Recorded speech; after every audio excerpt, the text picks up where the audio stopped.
What up, vlog? Hope everyone's doing super well. This is a keynote that I gave in Singapore that really struck. There's a bunch of stuff in management and running operations. A lot of my stuff is for early entrepreneurs. I think for everybody who is running a business with several employees or 7 figures in revenue are gonna get a lot of this one. So I hope you enjoy it, and I hope you like my sweater. We're unstoppable. I'm really excited to be here. Thank you so much. So we have a lot of time together, which is amazing, and so I will take full advantage of that.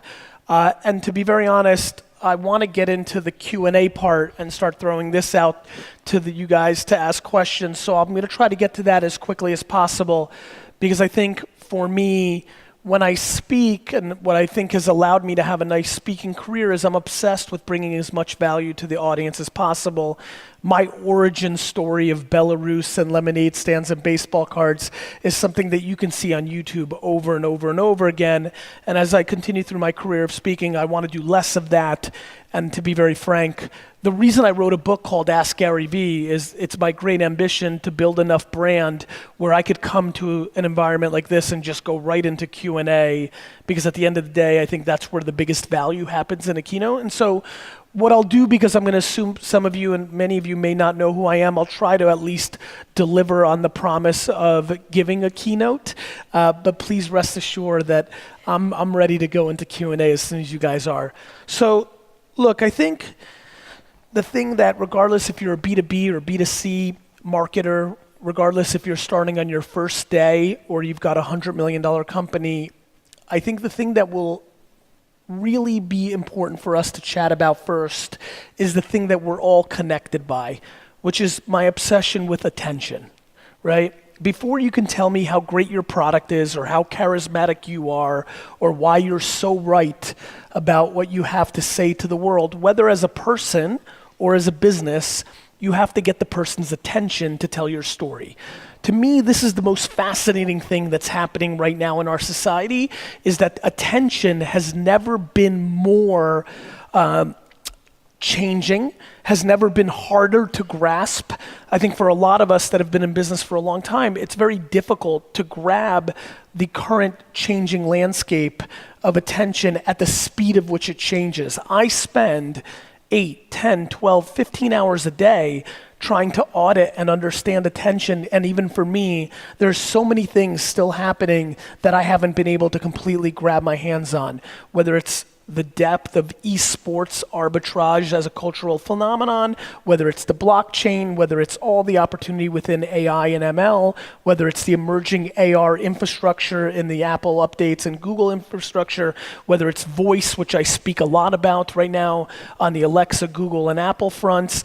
We are talking about a very different world than our grandparents and parents grew up on as businessmen and women, and more importantly, as marketers and executors, and most importantly, as actual practitioners of the craft. I think the thing that fascinates me the most is how many people in here, I mean, to me, when I think about how many of you flew to be here or are here to see me speak, we, including myself, we're so much further ahead in understanding these things because of our interest in it, regardless of your success at this point in it.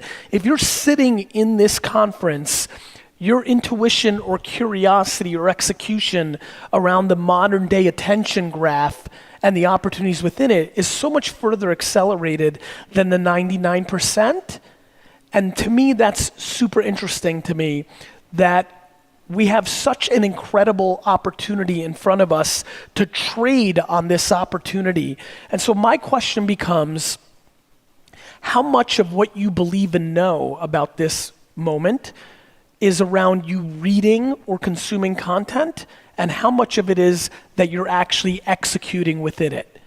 If I can do anything to start this keynote off with, if I can leave with anything, if I can impact you in any shape or form to have one action item, it would be for you to start doing more of the thing. Let me explain.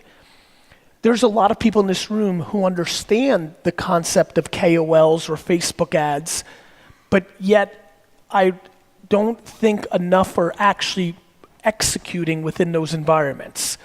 It's unbelievable how many of you have opinions on these ad products and platforms, yet aren't spending and executing yourself. I think the thing that I spend so much time on is I produce content and do social media because I want to stay a practitioner. I think of it as being a mason or a carpenter versus being an architect. If you look at that industry, a lot of architects grow up getting their hands dirty, and over time they get separated too much from the work, where they lose a pulse on the reality of the current infrastructure. I'm fascinated by that. That is the thing that I try to stay grounded in.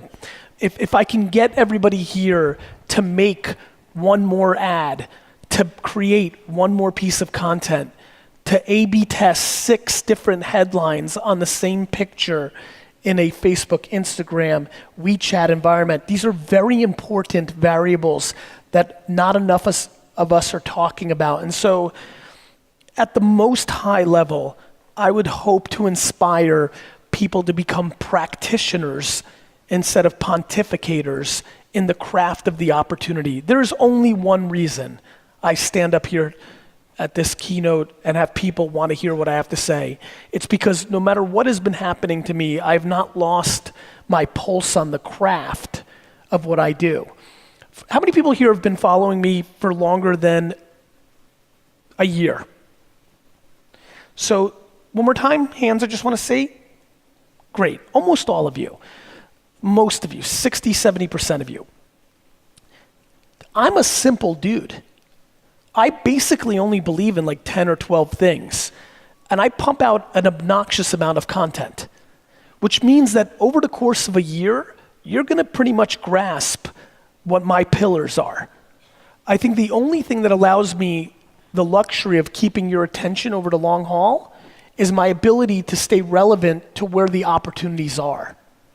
The only reason after a year or two that it's worth your time to give to me versus something else, it's because I have had a good career for 20 years of having enough intuition on what consumers are gonna do, but way more importantly, I don't talk about Alexa skills and briefings. I make an Alexa skill and briefing so that I understand it.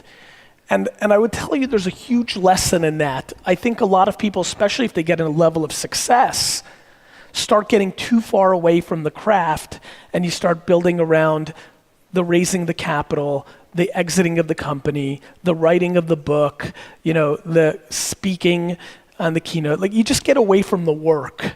And I would argue that it's never been more important to stay on top of the work, because every day it's changing, right? To me, I'm running late this morning to our first meetings, and I quickly go on Instagram Live because they just created a new update where it allows you to bring people into your live stream that are watching you.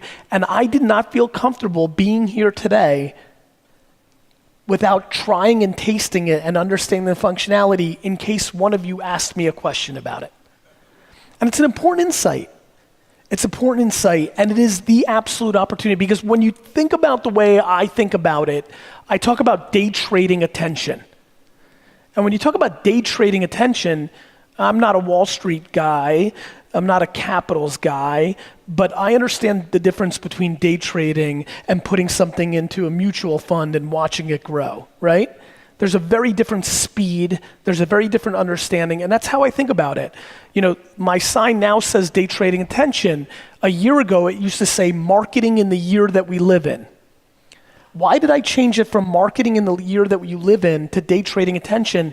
It was because I realized, oh my God, everything we're about to talk about is happening even faster, that even if you believe in something for that year, within that year, it's changing too much. Influencer marketing and Facebook and YouTube and Twitter and Line and WeChat, this stuff is changing too fast, and we are not keeping up with the subtle features, because if you really understand this, you look at something like Instagram stories or Facebook Watch or all these subtleties, in those little sub-arbitrages, polling in an Instagram, in those little features, in those little updates, are oftentimes the marginal opportunity that is the biggest difference between growing your business and not. And so it's exhausting and it's difficult, but I have one very important statement around this for everybody. Tough luck. You know, no matter how we want it, listen, I wish that we never evolved from email. In 1996, I had 90% open rates on my email newsletter. I was crushing it. Life was good. I had figured out email. Then in the early 2000s, I'd figured out Google AdWords. I wish that never changed. I had figured it out. I won on that. Then YouTube came out. I had one of the first long-form shows on YouTube in 2006. I figured it out. I liked it. I wish Twitter didn't come along, but it did. And then I spent 15 hours a day tweeting all of you. And then I grew into one of the most followed people on Twitter. And then Facebook evolved. And like Instagram came up. And Snapchat came. Like this is a never-ending game of attention, distribution, and arbitrage. And so I think the biggest thing that you need to understand is the best product will always win if people know about it, right? And so I think the thing that I spend a lot of time on is I'm a marketer. I like to market. I understand marketing. I'm a business builder. I've built businesses. I think there's an incredible, interesting kind of graph between the quality of your product and how many people know about it. So for example, if you're a great marketer and you listen to everything that I say and you get a lot of attention and your business isn't working, a lot of times it happens to do with your product sucking. You know, like we don't spend enough time talking about the product or service you're selling, you know? So please, if you're sitting in the audience and you're looking for the magic pill, or if you think that you're gonna be able to siphon some information that's gonna allow you to play in the edges of the arbitrage of opportunity, please make sure you're looking at your product and service to make sure it delivers. Because if you follow my blueprint, if you get results from my ideas that you then become an executor of, if your product sucks, all that I'm gonna do is expose your product faster and you're gonna go out of business faster. So please start there. But after that, please understand the following. This is a golden era of marketing for one simple reason.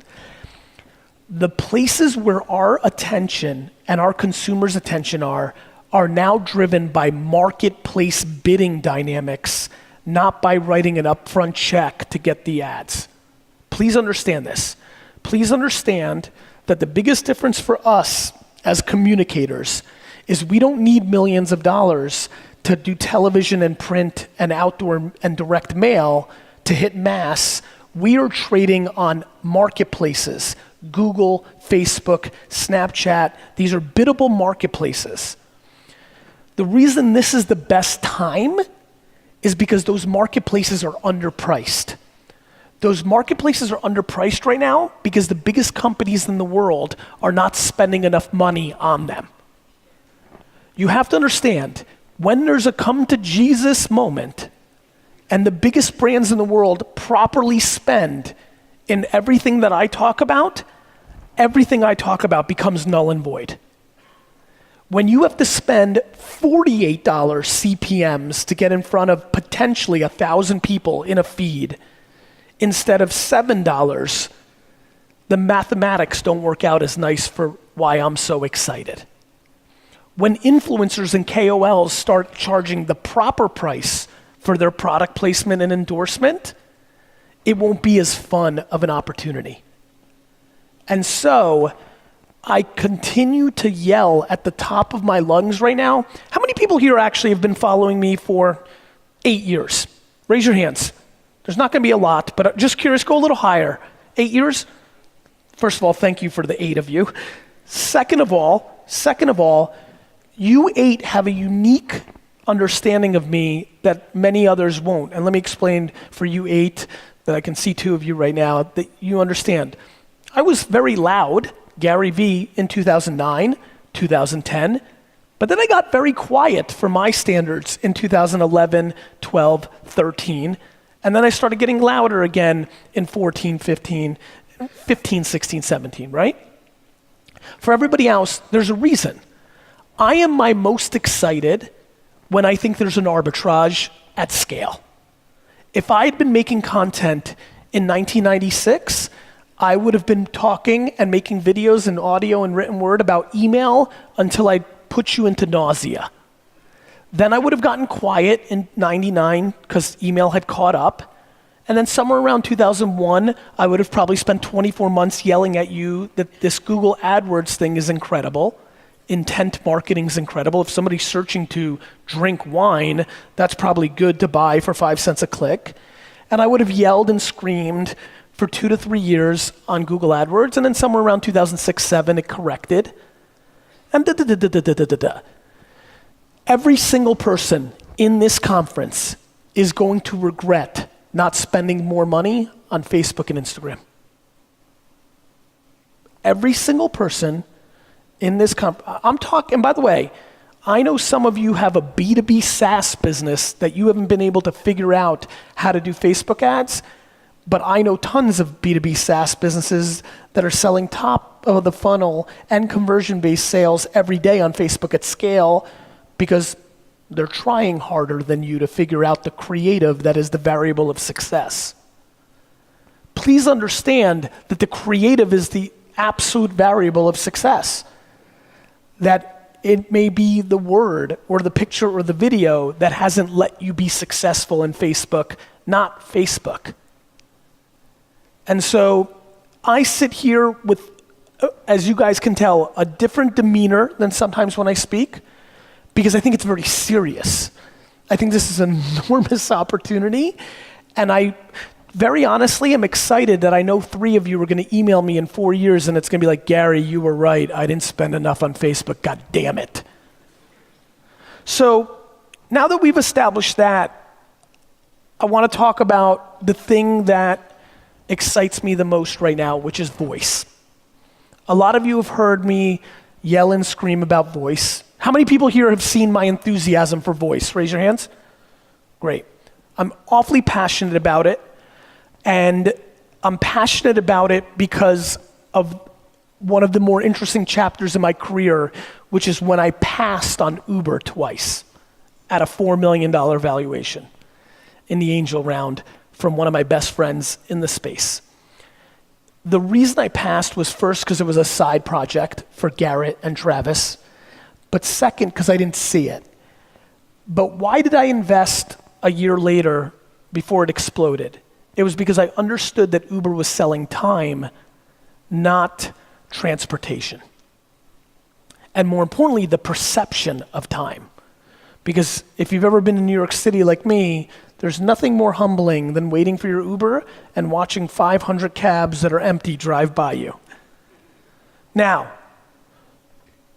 audio. How many people here in the last year have started spending more time listening to my podcast and watching less video because of it? Raise your hands. Raise it high. I want everybody to look around. This is the insight that matters to me the most, right? The reason they've done that is because what audio allows that video doesn't is passive consumption. You can listen to the podcast while doing something else. You can listen to the podcast in a shower, while you're driving, while you're working out. It's time arbitrage. Audio will be a huge explosion for all of us in every one of our businesses, because when you're communicating, and hopefully you're bringing value and not running a radio commercial, when you're communicating and bringing value to your audience and building awareness for yourself, you're gonna be doing it in a way that respects their time. The reason I hate modern day advertising is because it steals time. A pop-up banner on your phone steals your time. You have to hit the X, it's too small, it pops up, it opens up, you're pissed off, you try to exit, and now you've wasted 4 seconds, which, oh, by the way, means a lot to you. It would be stunning to you for you to realize how much slower your internet that you're used to in your office or home has to be for you to feel it. It's staggeringly a little.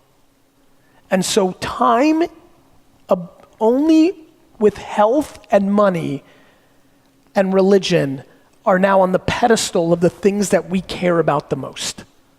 And every technology that I see that sells you back time in exchange for your attention will be the things that I bet on the most. And that is why I am obnoxiously bullish on voice. And when I say voice, I mean, I think everybody here should start a podcast. I just do. And in the Q&A, I'll show you an example of any one of your businesses, how it can be a podcast if you'd like to ask me. And two, I think everybody here should start thinking about what it looks like to develop a briefing or a skill inside of Amazon, Amazon, Google, Apple, whatever Facebook comes out with, whatever the tech giants from China come out with. It is going to be the way you do search. In the next 5 years from today, I promise you, you will be blown away by how much of your search behavior is done with your voice. As a matter of fact, one of the most interesting stats that I'm paying attention to is that 1 in every 4 searches on Google on a mobile device is done through voice. And if you have young children that play in a YouTube environment on an iPad, my son, when he was at 3, could navigate the entire web through voice. So, look, my point here is very simple.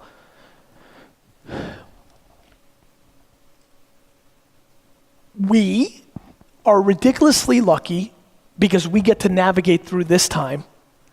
For anybody over 30, and especially if you're over 40, you really recognize that, because for over 40 crowd in here, we lived pre-internet in a lot of ways. The scale is remarkable. The impact is high. The upside's enormous. And to be very honest, I think most of us are just taking it for granted.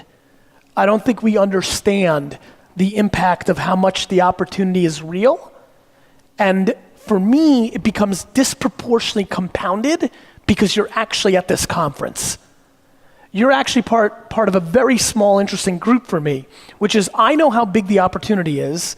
I know that 99% of people have no idea it's happening. You do. So you're part of 1% of the whole thing that understands it's happening. Now it's yours to lose. I would argue that if you are not able to achieve what you want to achieve in life and you're at this conference during this time, then you really misexecuted. Then you really got into the things that I worry about when I put out content, which is you worry way too much about stuff that does not matter. That you're worried way too much about other people's opinions, which is the biggest reason you don't take chances, because you worry about how people judge your failures.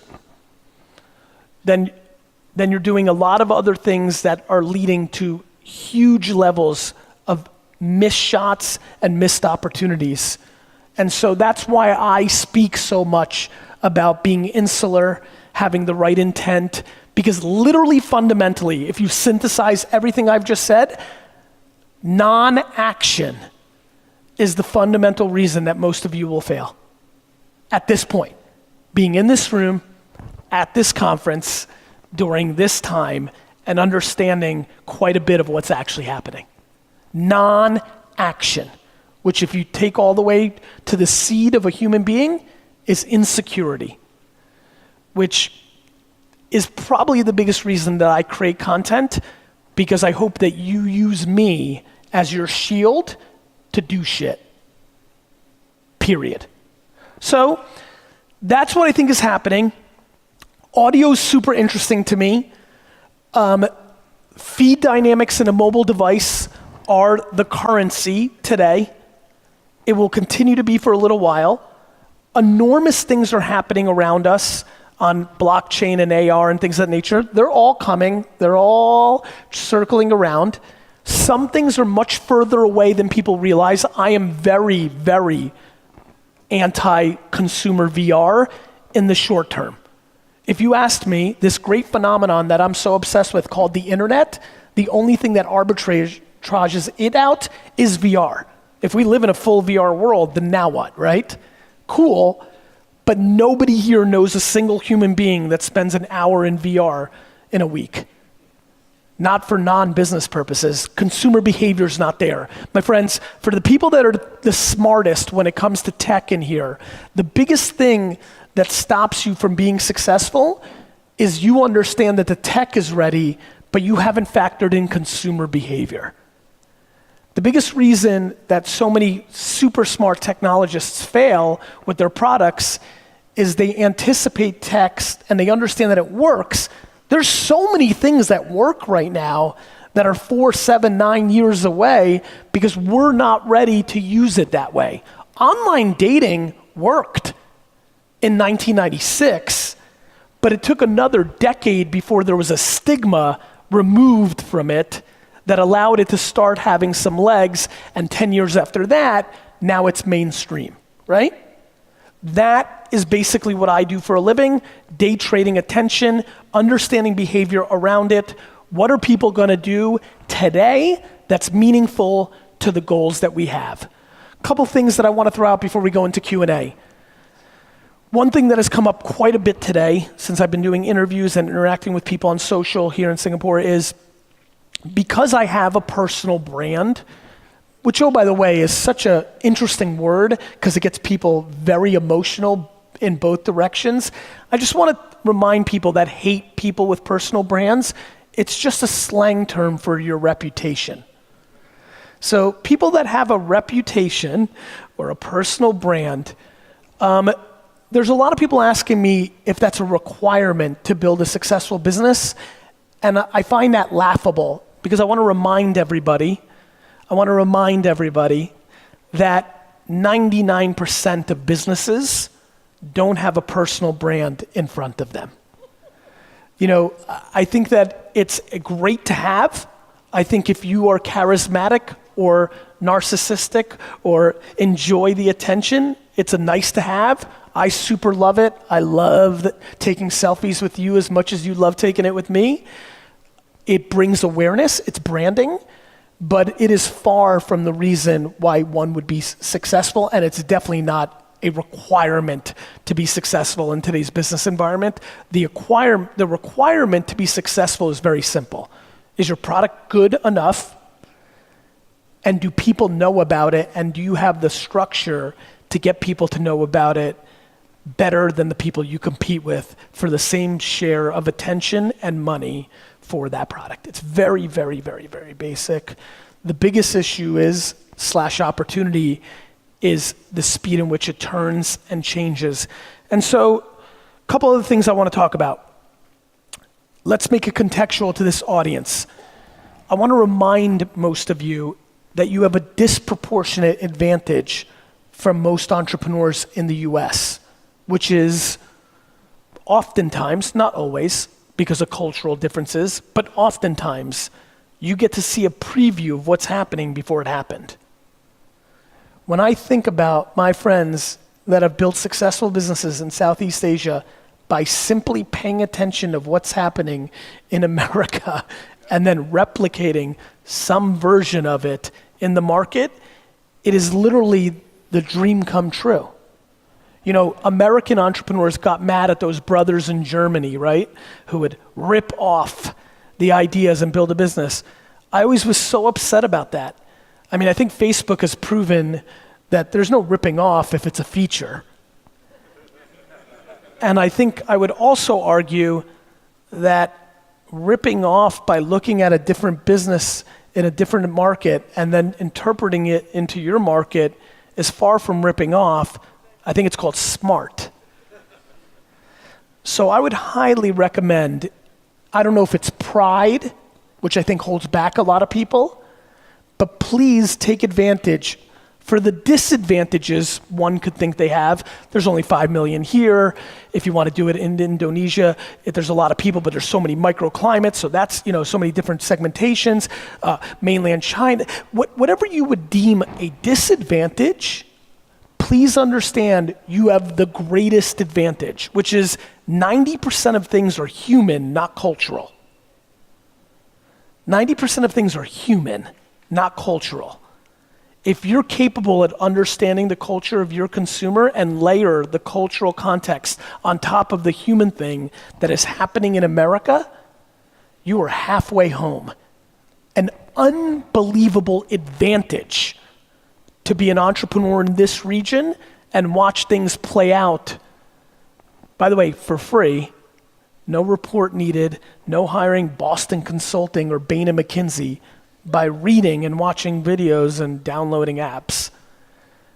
Something that I don't believe most people in this conference are taking full advantage of or respecting enough of how big of an advantage that is. And to me, very honestly, I'm quite selfish when I speak. I dream in 3 years from now, you email me, nothing would make me happier than getting an email from somebody here who said they had a $50 million exit because, they just looked at what was working in America and they built the replica-ish of it here. Please do that. Please understand how big of a deal that is. And I would argue it is your singular biggest advantage in this market to be able to be shown what will work and then allow you to interpret it, oftentimes with very little change in the model. Cool? Cool. What else is interesting to me? You know what's super interesting to me? LinkedIn. Let me talk about LinkedIn for a second. How many people here are on LinkedIn? Good, this will work. LinkedIn's interesting to me. I think LinkedIn is up to something that I think will be beneficial for a lot of us. First of all, how many people are in B2B marketing? Raise your hands. So look, raise them higher because I see a lot of half-ass hands. Higher? Great, 2 hands, nice. B2B. I've said this before, I'll say it again because I'm not sure how many have heard it. Here's how I think about B2B marketing.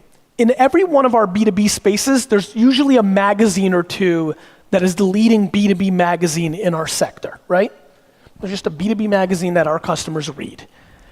I think that's the thing that you should attack. I think you, as a company and a service, should look at the B2B magazine and deem that your competitor more than people you compete with to sell contracts to clients. Let me explain. It is my belief that everybody in here is no longer an advertiser, but that everybody in here is a media company. So I know a lot of you have heard me say, don't listen to what I'm saying, watch what I'm doing. I don't advertise, I act like a media company, and then from that, I have top of the funnel brand awareness that leads to my business. I don't buy ads on Ad Age. I don't sponsor things that can. I produce content with my points of view, act like a media company, and they funnel into an environment where I've built $125 million in revenue in ad world without winning a single RFP, right? So, I don't know what all of you do in your B2B business, but I would look at why people read the B2B magazine, and I would argue that you need to start becoming a media company for the sector and then trading off of the top of the funnel awareness. Let me explain again. In 2006, this happened to me intuitively. I started a wine show on YouTube less than a year after YouTube was launched. I thought that I was gonna make infomercials. I thought my main plan when there was a camera like that in my office for episode 1 was I was gonna sit there and sell you wine. Something very interesting happened. If you wanna go on YouTube and watch episode 1 of Wine Library TV, somewhere in the first 3 minutes, you can even see my face take a little weird turn. You can see me thinking because I realized that this would never go away, that this video would live forever. And I realized that if I was shilling wine that I didn't believe in, that I could be exposed. So somewhere within the first 3 minutes of me ever producing a piece of content for the internet in my life, I switched from being a salesman to being a media company. I would argue that most of the behavior in the way that you produce content has short-term sales DNA versus long-term media DNA. And this is the vulnerability of why you're not getting the returns that you're looking for from this environment. So I would please implore a lot of you to realize that I believe one of the first hires of your business in the future is your editor-in-chief of your business. An actual media editor for a SaaS product or a consultancy firm or whatever you do. And so this media mindset is super fascinating. Let me explain it in an even more historical nature. Do you guys know that the Michelin Tire Company in the early 1900s decided to start writing reviews of hotels and restaurants in the countrysides of Europe because people weren't driving enough and using up the tires and stopping in their gas stations? So they started reviewing restaurants and inns positively if they were further away from London and Paris to get the wealthy to drive out there and stop by their stations and use up their tires. And that is why we, to this day, have restaurants rated 3 stars Michelin, because the Michelin Tire Company 100 years ago executed on my thesis. In the same vein, Guinness Beer Company, after declining in pubs for the first time around the same time, realized that a lot of people were talking about trivia at the bar and literally created the Guinness Book of World Records to get you to talk about crazy records and trivia in a pub and use the word Guinness so that you would subconsciously reorder a Guinness in the pub. This is super interesting to me. I'm a very big believer that the future has all of its seeds in the past. And so I implore all of you to become much better historians around how to use media as a top of the funnel gateway to sales around your business. Once you understand that, you will find far more success in LinkedIn if you write a white paper that helps lawyers run their business, and then it's a gateway drug to what you sell them, than if you were to try to just sell them an ad saying free consultation if you use my firm. Media DNA versus advertising DNA. Media, again, you want distribution in retail stores? Write a white paper on LinkedIn, 15 things that retailers need to do in 2018, brought to you by your brand. I promise you, you will be stunned by how much inbound opportunity you have in that environment. Media, not advertising. So those are some of the top of the funnel things that are really on my mind. I continue to execute. I continue to do. I'm very fascinated by how much time people spend dwelling and debating. I think we glorify strategy and we underestimate execution. I feel like if you look historically and rewind the biggest successes, the strategy came from the execution, and you did some Monday morning quarterback. I'm a real genius in hindsight because I can manipulate how I got there after the fact. I'm gonna talk about so many things in different ways than the intent that was at first, because you don't even realize that your strategy came from it, because when you're doing, the strategy is happening in real time, you almost forget why you were doing it in the first place.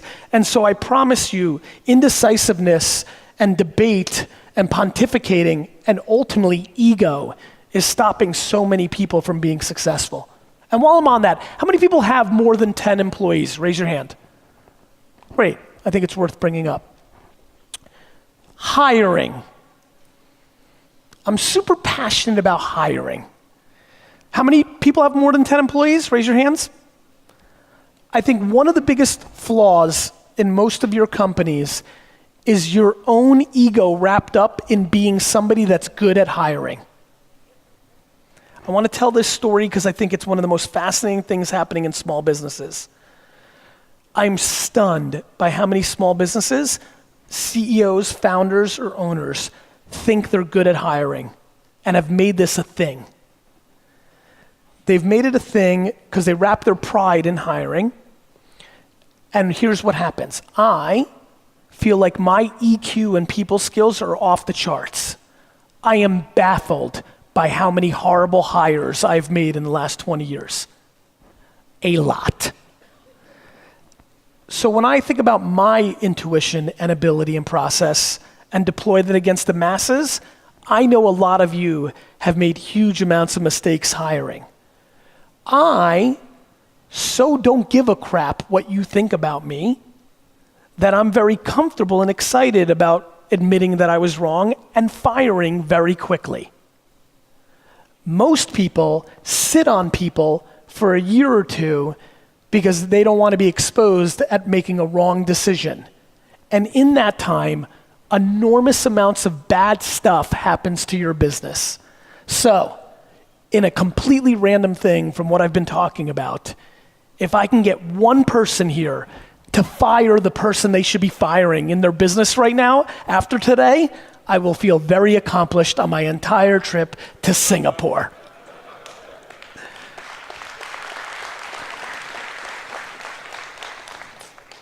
Who's got a question? Great. You see that? That was good accuracy. What's your name? Melvin. Melvin. Yeah, and first up, I would want to say, Gary, thank you so much because of what you did. You changed my life. If you remember slightly earlier this year, you started a contest. 2017 Flip Challenge? No, the GV podcast contest. Yes. Yes. So at the point in time, I was in the US, and I knew that by the time that thing is going to happen, I will be in New Jersey, New York. So I was hustling really hard to get you to pay attention to me. Obviously, it didn't happen. Yes. Yeah, all right. But the good part was that what I did was I did exactly what you told me to do, or what you have been saying. So I hacked the hashtag. I started tweeting everyone who submitted that entry, and I said, congratulations. I asked them, this is my favorite Gary Vee quote, what's yours? And then I started getting reply. And so that was when I got the reply, and that was when I restarted my vlogging journey again. So this is the third time I started my vlogging journey. So this time when I started my vlogging journey, boom, it happened. People started paying attention. I think you know him, Chris Brogan. Pay attention to me. He tweeted out my videos. You know, he even jumped on a call with me to do an interview. So that was great. That's awesome. Yeah. He's a good guy. So first up, I'd like to thank you for ignoring me, because if you haven't ignored me, you know, I wouldn't have thought of that. I love it. Yeah. So that's one. Now, number two is that I think there are three things that we have in common. Number one, we have the same favorite number. 5. And number two, we're born in the same month. Nice to remember. Yeah. All right. So the other thing is I want to say is that when I started my vlogging again this time around, Third time. I started getting attention. Yep. And I started getting discovered. And now corporates start calling me. People start calling me and say that, can you do videos for me? So now I'm here today, and I'm devastated. Why? Because you're talking about audio. All right. So, yes. So my question is, right now I'm beginning to crush it. If you notice, actually, I said to you earlier on Twitter that I'm not coming in because I'm executing on what you're saying and I'm crushing it. I've got no time.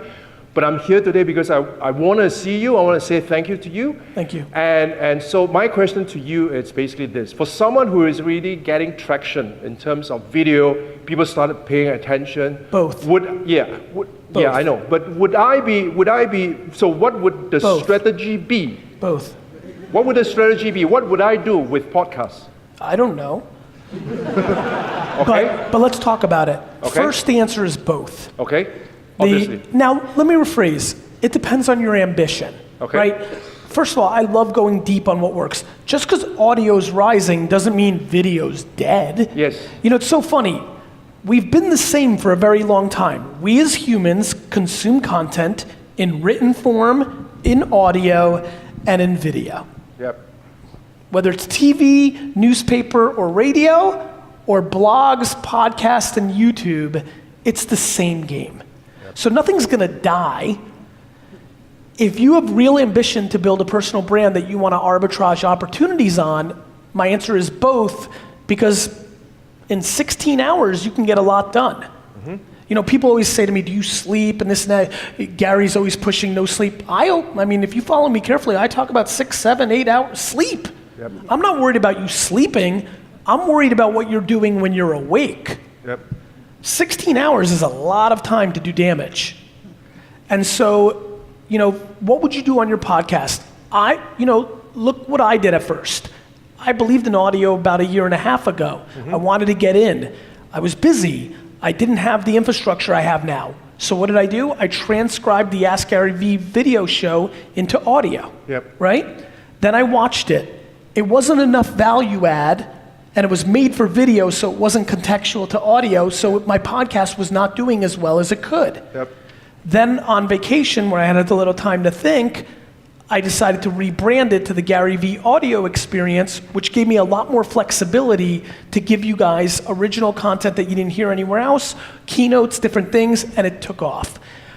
You have to look at yourself of what you're capable of doing, especially when you're a one-man band, and I don't know if you have anybody helping you yet. Not yet right now. So as a one-man band, what I would do is if you're vlogging, every day, I would take 10 minutes of something that you're doing or talking about, not show it in video form, rip the audio, and make that your podcast. Got it. Thank you. You're welcome. Thank you. Can you pass it on to the next question? Your aim is not where we're the same. Yeah. Hi, Gary. How are you? My name is Kenneth. How are you? So I'm very good, very good. How about you? Super. Good to see you here. I would like to say a big thank you to you. Although I did not follow you for years, but in the past 6 months, a lot of things have changed. I'm writing a book. It's called Mother Industrialist. I, in fact, emailed you. I guess I have not hustled enough to email you a lot of times. But because of that, of you ignoring again, I realized that I need to do something, and I took the action of document versus create. Because for me, I'm a marketing consultant. I always think of crazy ideas, but I never go into document it.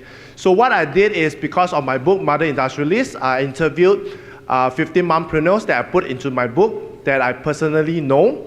And because moms love to share, they start referring other mompreneurs, but I could not put them into the book. And that's where I created my Facebook Live weekly, every Monday. And I document it, and I interview them, and it's growing and growing. So my question to you is, how should I scale it up from there? And personally, I own a creative marketing company. So how do I put it together?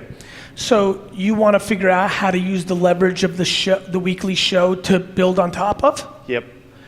What would you like to happen? Would you like it to be a gateway drug to your creative shop? Do you want to build a SaaS product for mompreneurs? Or do you want to become a personal brand and live as being the human that makes enough dollars? I think you have a lot of flexibility of what you can do, but this is where you have to start backwards. So for me, the reason I think I'm winning is, for me, backwards, I'm more interested in my legacy than making money, which is why all of you like me, because I'm trying to win you over by giving you value, not get a short-term sale, which is why it's building legacy. So all my behaviors work backwards. I just gave you in 1 second 3 viable options on the back of this. Do you have an answer? Do you have a clear answer to that, or is that something you need to debate? Because there's a lot of options that I could do, which I'm working on, but it's not coming back to me as fast because How long have you been doing the live show? Episode 15, so I'm going for my 16, or doing on a weekly basis. Hold on, 1-5? 1-5, yes, yes. I just started, yeah. So because of that, yeah. So I'm going on and on. I'm not stopping. And it's growing, and it's not just locally, it's also into US and a lot of traction, people start referring. Yeah, it's called Facebook. Yes. Yeah. Yeah, so I'm continuing that and getting a lot of traction, getting partners coming and also to sponsor for my book. So that's what I'm working towards. And I also like what you have mentioned is to put it as a media. So I'm also attracting partners, companies to come in to maybe like mompreneurs, they have their own business. Can I give you a good piece of advice that's good for everybody? Yep. The sooner you monetize, the quicker you give up the leverage. The question is how to monetize.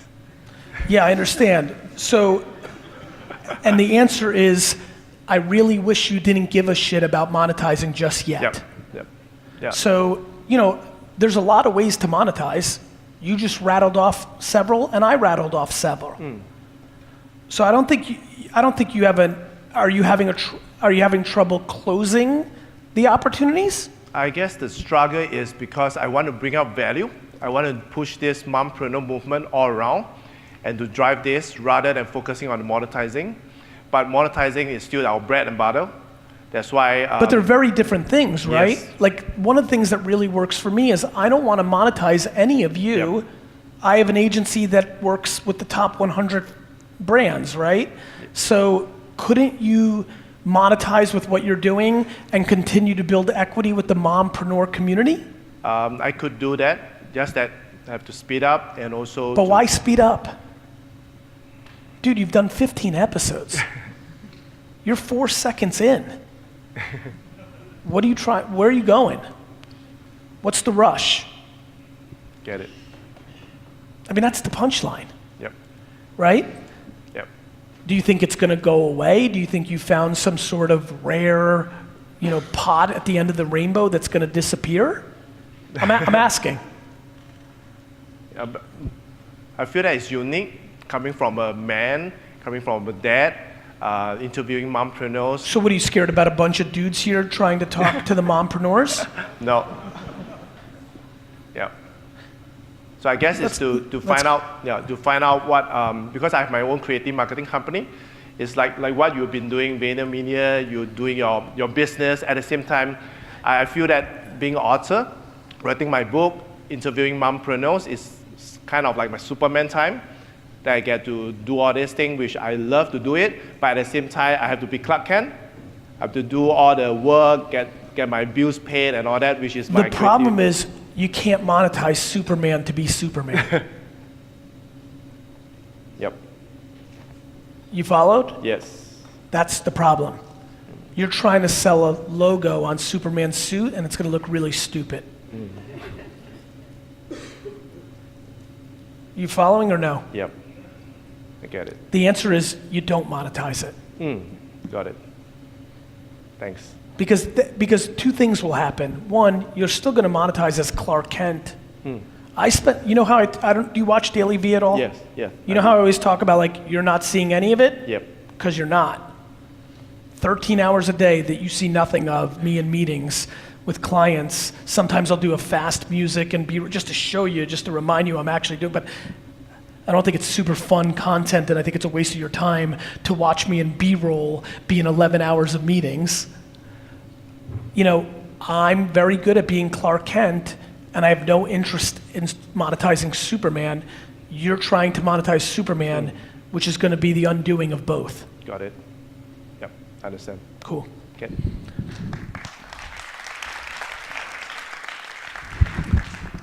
Hey, hi Gary. My name is Radu. How are you? Very pleased to be here, and also I need to start by saying big thank you because I've been following you for about 1 year maybe, Thank you. but really needed some of those principles. Maybe I read too many bullshit stories of get rich overnight and kind of, I was having that illusion in my brain that it's supposed to be fast. And I think the top thing that I took from you is that, look, it takes time. Yeah, it's really interesting, right? Because my personality, and I'm sure some of you felt this the first time you saw me, my personality seems so bullshit. And it's ended up being my biggest strength. Because I have that kind of pizzazz that all the bullshit people that say it's gonna happen fast have, I'm able to get your attention and then I trick you into going slow. Yeah, And then you Excellent. actually get what you want. yeah. It works, I guarantee. Sure does. So thank you very much for that. My question is, and I'll work through it because I'm not sure I have it clearly in my head. So basically, I've been doing headhunting and human resources executive search for about 4 years. I like it. Very specific to a field, which is supply chain and logistics. I like that too. I started a podcast about 2-3 months ago, which is going really well. That makes sense. It's called Leaders in Supply Chain. So I'm trying to do Let me tell you why I think that, notice how I said that makes sense? Super narrow. You know what's so funny? It's how I think about Singapore. I think having 5 million citizens is the advantage, not the disadvantage. Everybody's so quick to build here and then go and do Indonesia and other parts that you forget that if you win the entire 5 million market, you have a real business. I love podcasts in very narrow supply chain. Are you kidding? Everybody thinks they have to make like consumer. The meanwhile is, if you get the right 800 people listening to your, 800, if you get the right 800 people listening to your podcast, your headhunting business is going to explode. Yeah, it's starting. Well, I guess it's just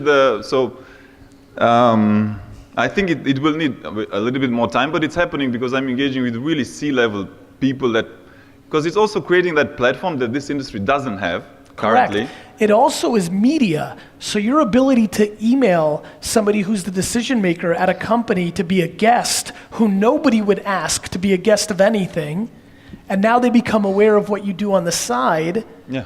Give Superman away for free, watch Clark Kent make money. Yeah. So I guess all of this is happening. I think it needs still a bit of time, a lot more time. Of course. But I guess where I'm kind of struggling over, I guess where my question is, so on the one side, we are selling headhunting. So basically you recruit the best for your business, so which is HR. Then on the other side, I'm specialist in an industry, which is logistics supply chain.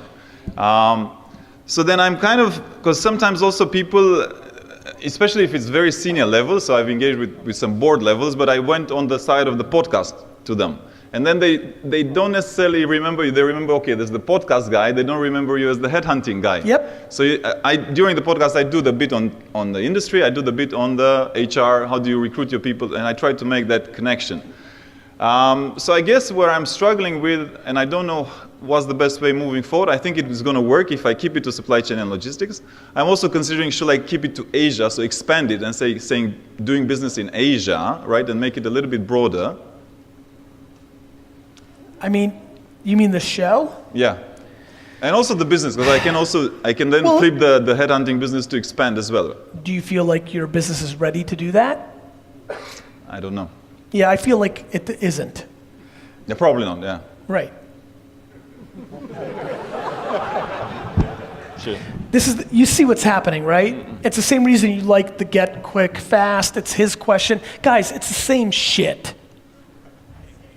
It's everybody, like, it's the same game over and over and over. I get it. And even when you have some level of success, it's hard. I get it. I get it. I live it. I have way more opportunity than you could ever wrap your head around. But I stay disciplined on what I can do. We've been registered to do business in Singapore for 3 years. Why is VaynerMedia not here? We weren't ready. Was my brand ready? Yes. Would we get business? Yes. Would it deliver at the level that I thought I needed to create 20-year success? No. You're onto something. And this is what happens to a lot of businesses. I look at it every day. You're onto something, and now you're tasting blood in the water, and you're getting greedy because you see it. And especially if you're hearing it from something like this, you're like, wait a minute, this is gonna, like you're compounding your confidence, which is making you go wide when you should be going deeper. Thank you. You're welcome. Hello. Hello. Hi, Gary. My How are name you? is Mashad. And like what you said, 80% of your content today is more or less in YouTube, except 20% I kind of absorb. I actually collected this box for my mom. But firstly, I want to tell you, I'm actually going to quit my job to do something like D-Rock for a word-of-mouth marketing company. But before I pass this on to my mom, is that your new K-Swiss shoes? That's my question. These are my new K-Swiss shoes. All right, awesome. Awesome. Thanks. Hi, Gary. I'm Camelia. Hey, Camelia. My son got me onto you. Thank you. I didn't even know you were around. Thanks a lot, but, Camelia. I'm kidding. Sorry Go about ahead. that. Well, no, good news, 99% of people don't. So go ahead. It's okay. The word is getting around. They will. Right. I'm a warmologist, and a lot of people ask me what I do. I'm actually a specialist in word-of-mouth marketing. Word of mouth. Word of mouth. offline. Yes. Because I'm not an online person. I've never been, and but he's going to get me on it because of you. Okay, so thank you for that. Thank you. But what do you call it? It has always been a stigma that from many entrepreneurs that word of mouth marketing is a very weak activity, and yet a lot of what do you call it, material says that it is the most powerful form of marketing. And I took it on.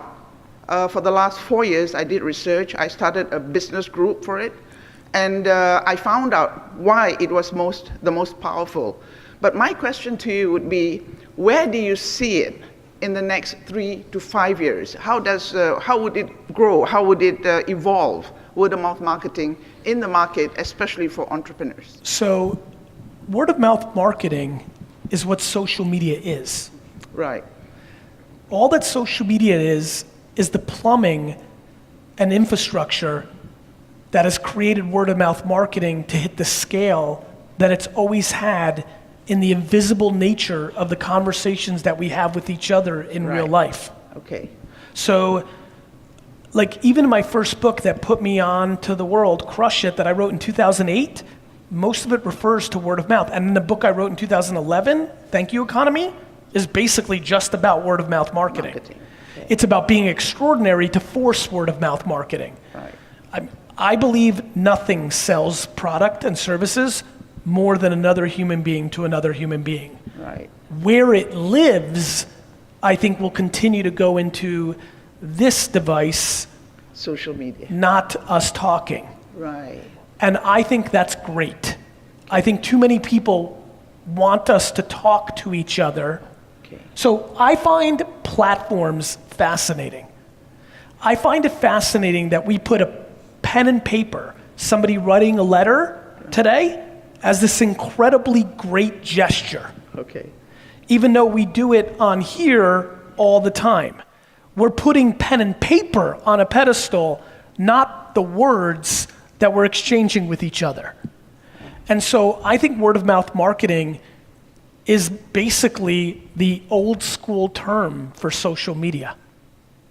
I'm a buyer to the end of time. Great. Until the robots kill us, I'm a fan. Thank you, Gary. You're welcome. Thank you. Nice pass. How are you? Hi, how are you? Okay, I have this question. Okay, first of all, I've been following you for a few years now, I think back from 2014, and you completely changed my life and how I operated my business. It was really tiny back then, but we managed to have like really healthy growth rate year after year thanks to you. Thank you. Thanks to you. And the question is, we're at a point where we're in that crossroad where we have to decide where we want to either grow organically, Yes? or we also have the opportunity to grow rapidly as well, because we have interested. And if you grow rapidly, you have to take investment? Yeah, because we have interested parties wanting to offer that to us as well. And Do you own the business? yes. 100%? So that's the thing. I just wanted to hear your take in that. Like, if you have opportunity to grow, Do you own the business 100%? Yes. Do you want to have a boss? Not. It depends. It depends on the end goal, because I do have a certain angle that I want to get to.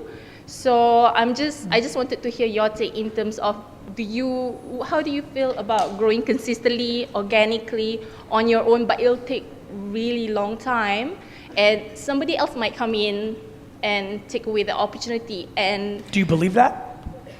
you'll never know. Like, I feel like I have a certain value to offer, and there's nothing like it at this point. So I feel like I have that certain value, and I have that following. I have the trust and the loyal of our customers as well. If you can raise capital to speed up your process Yeah. and to create bigger distance between somebody copying you, that's meaningful, and you don't give up control, Okay. it's a worthwhile debate. Okay. 80% of 100 million is better than 100% of 40 million from a dollar standpoint. Okay.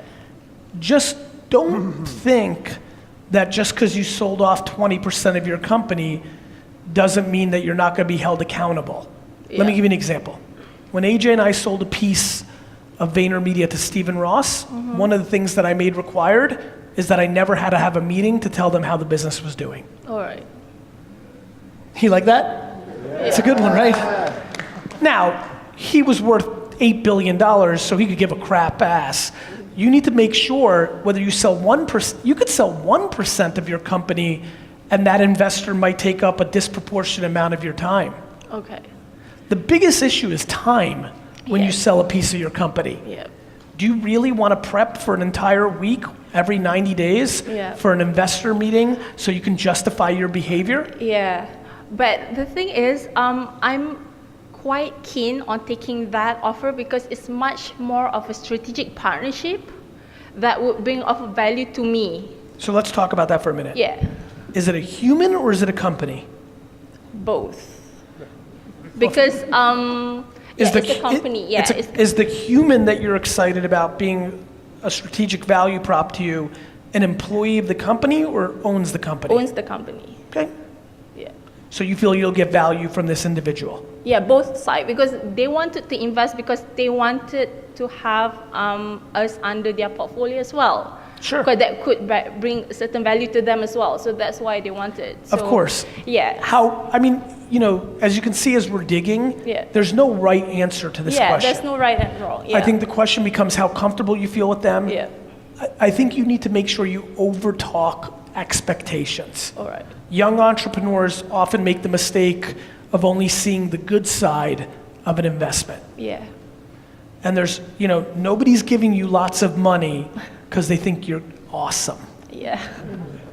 And so you just need to be thoughtful. The amount of people that I've seen raise capital when they didn't need to and Yeah, it I destroyed their understand. business is more than I'd like to see. Yeah. At the same token, there's a ton of people who would have failed and gone out of business without a strategic investment, and then it turned into a huge success. Yeah. Here's what I would say. Everything that's in your stomach that you want to ask and talk about, do it before you sign that contract. Okay. That's the mistake. Okay. You sit on 2 or 3 things that you just think will work themselves out, Okay. bring them to the forefront. All right. Okay. Make sense? Yeah, makes sense. I'm sure there's 1 to 2 things that are in your Yeah, it's head. a few things that, like you were saying, there's no right or wrong. It's just I have a certain angle that I wanted to get to, and What does the angle mean? um, Dollar amount? no. It's in terms of the impact of the company that I wanted to, because the kind of impact that I wanted to get, that if I wanted to have that certain impact, the level that I wanted to have it, I need a partner, and that's what. Can I ask you a question? Yeah. The impact that you want the company to have, could you get to that impact 11 years from now? Yeah. So then you have to ask yourself, are you trying to get to the impact sooner and you're putting that as a romantic point of view in your head? And are you giving up too much to get there sooner because it's just one bigger version of patience? This is why I'm pounding Yeah. patience down people's Patience, throats. yeah. And more importantly, is this impact real or is it manifested in your head as a romantic thing? You know, you got to think No. about those things. Yeah, no, it's real because the thing is with our company, we're super engaged because customers and our followers, they don't see us as brands, they see us as a friend. Okay? So that's how we build, like, Be careful Yeah. because at scale, that tends to go away. Yeah, I get that. Yeah, that's the thing. We have to have a certain balance somewhat. Yeah, You know, as we scale. that was probably the thing that scared me the most Oh, because if that's how your consumers feel, yeah. it's almost impossible for somebody investing in you to being comfortable with you doing the behavior that Alright. makes that 100% pure. Okay. They are thinking about the scale of Yeah, that, for which sure. then dilutes the Yeah. energy of that. Yeah. It's not my voice, it's the company's voice. So they don't see the brand as a person. It's just they I feel understand. like yeah. I So they understand. see the people that runs this company has a certain value that they resonate to. So, Let me ask one last yeah, question and we'll yeah. move on. Does the investor have any say after the transaction? No, not really. Good, Because, yeah. then do it. Yeah. All right.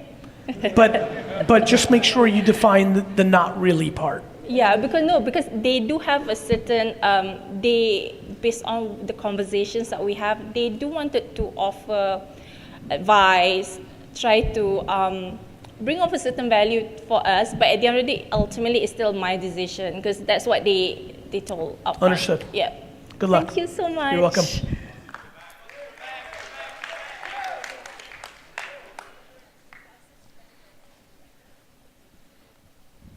Did we lose it? There we go. Hi, Gary. How are you? I'm good. How is yourself? I'm Sean. I'm a digital marketer from Malaysia.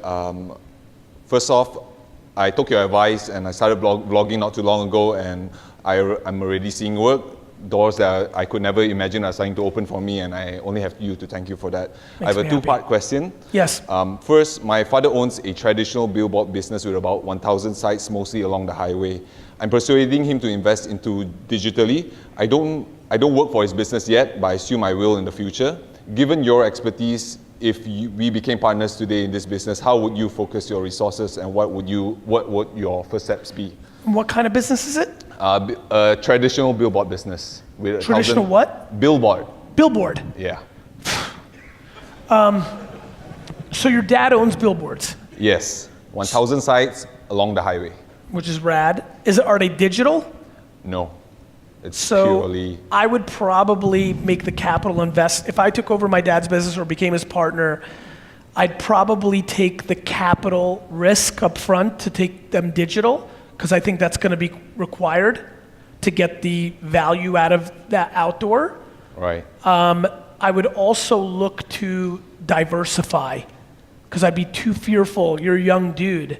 I'm too fearful about self-driving cars and all the things that happen over the next 20, 30 years that would disproportionately decrease the value of the asset that you have. Right. So Right. my intuition is that I would diversify. I would either sell off half the boards and then put it into building a media company, or I would reinvest all the profits each year into building some sort of digital complement to a traditional product like that. Okay, got it. The second part to the question is, as an extension to my vlogging, I plan to start a series of interview videos or podcast sessions with people within the same field to talk about the work they do. And I was wondering, this is trying my luck here. Would you be my first guest to officiate this? So I won't, but Ouch, that hurts. if you do 15 episodes, I'll be your 16th. Okay, I already have 22. What's that? I started my vlog like 22 episodes, but I'll start 15 interviews after that, and you'll be my You've 16th. done 22 vlog episodes. Vlogs. But if I was listening carefully, you asked me to be a guest on your new podcast. Ah, right. Okay, got Right. it. So that I'll wait until I'm the 16th. Got it. Thank you very much. You're welcome.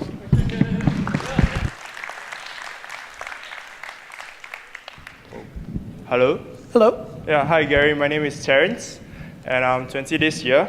So just one question for you. I've been listening to you for about a year now, and I'm just trying to figure out, as a 20-year-old without any experience in my parents' business, I've wanted to build a video, a vlog, an audio podcast, but I don't have the experience to actually do it. So which one should I focus on? Building up the experience in the business, or should I go direct to help market the Well, listen, company? if you started a podcast and a video blog about being experienced in the craft, that would be bad. Faking it. Yeah. But if your podcast was about the experience of learning the craft, you'd probably have a lot of 20-year-olds following you. Okay. So I don't think it's about getting the experience. When I talk about I built a business for 15 years before I came out, right? I say that because that's what happened. But I have a funny feeling if the internet was around when I was a kid like this, I might have started documenting my journey right away. I just wouldn't be walking around like I was a business building guy. I would be talking about being a young, ambitious guy who used to sell baseball cards, and now I'm about to do it for wine, and I would take people along with my journey. That's my biggest problem with people that don't have experience. They're lying. They're lying that they're business experts, or my favorite, you're a 20-year-old life coach. Because you've lived life. Yeah. So to me, I think you can start the podcast and the video blog. I mean, I wish I did that because I probably cried 50 times in the first 10 years that I worked with my dad because they were very painful fights. And that would have been incredible content that I wish you guys could watch if you're in a family business, because it turned out okay, and it would have been really cool to see how that happened and why, and how I was able to give more than I took, and how I loved my dad more than the money, and how I thought about what I could do in my 30s and 40s, and it's okay to lose in my 20s. But I wouldn't have walked around and said I was a marketing genius because I thought I was gonna be. Yeah. So start documenting my journey to becoming a businessman? Hell yeah. Got it. If you think that's interesting. Maybe you're not comfortable enough in your own skin to talk about all the failures, which is the most interesting part of documenting being a 20-year-old businessman. But if you are, there's some people that are gonna listen. The truth always wins, my friend. That's all you need to know. All right. Can I get a hug? A hug? Yeah. Sure. Awesome.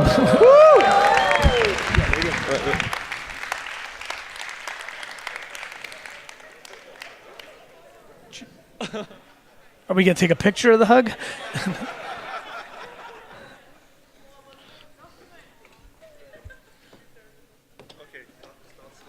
Let's start the vlog now, okay? Yeah. So my journey to becoming a businessman. He's a liar. He said he was gonna do a hug, and now he's doing a vlog. Okay, I'm sorry. I got it. Thank you so much, Gary. You're welcome. You're welcome. All right, after this question, let's send it over there because they're about to start a coup. All right. Go ahead.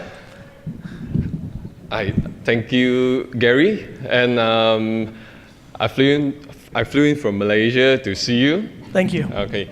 So, I'm a little bit confused right now in our business because we're in a hosting business. Hosting? Yes. Hosting websites. Not only websites, Right. but server yes. hosting. Understood. All kind of services. Yep.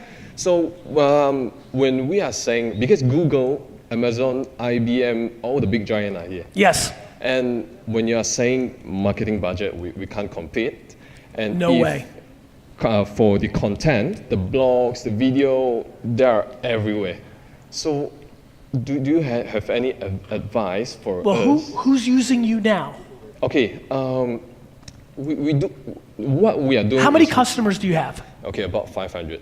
Okay, great. So Yeah. we have a great situation here. Yeah. The first thing, if I was your new partner, Okay. and I was brought in to do the marketing as the partner, the first thing I would do is figure out why those 500 people are using us, and then that would be the content that I would distribute. Okay. Don't ever mistake money as a competitive advantage. Because Okay. plenty of big companies throw money directly in the trash. So there's a reason 500 people are using you. Now Okay. it may be that you're very good at DR and intent-based marketing and you're winning on Google AdWords. I don't know. Then after I figure out why you have 500 customers, then I would ask you the next question, which is, how long have you been in business? About 5 years. Great. Yeah. And how many customers do you have that have been with you for 3 years or more? I do not have the exact numbers, but I guess it's somewhere about 50. Great. Yeah. Then I would survey them. And listen, they may stay with you because it's passive. Once you're on a server, you don't want to mess it. But I would look for the insight. Is it the homegrown, high touch, small?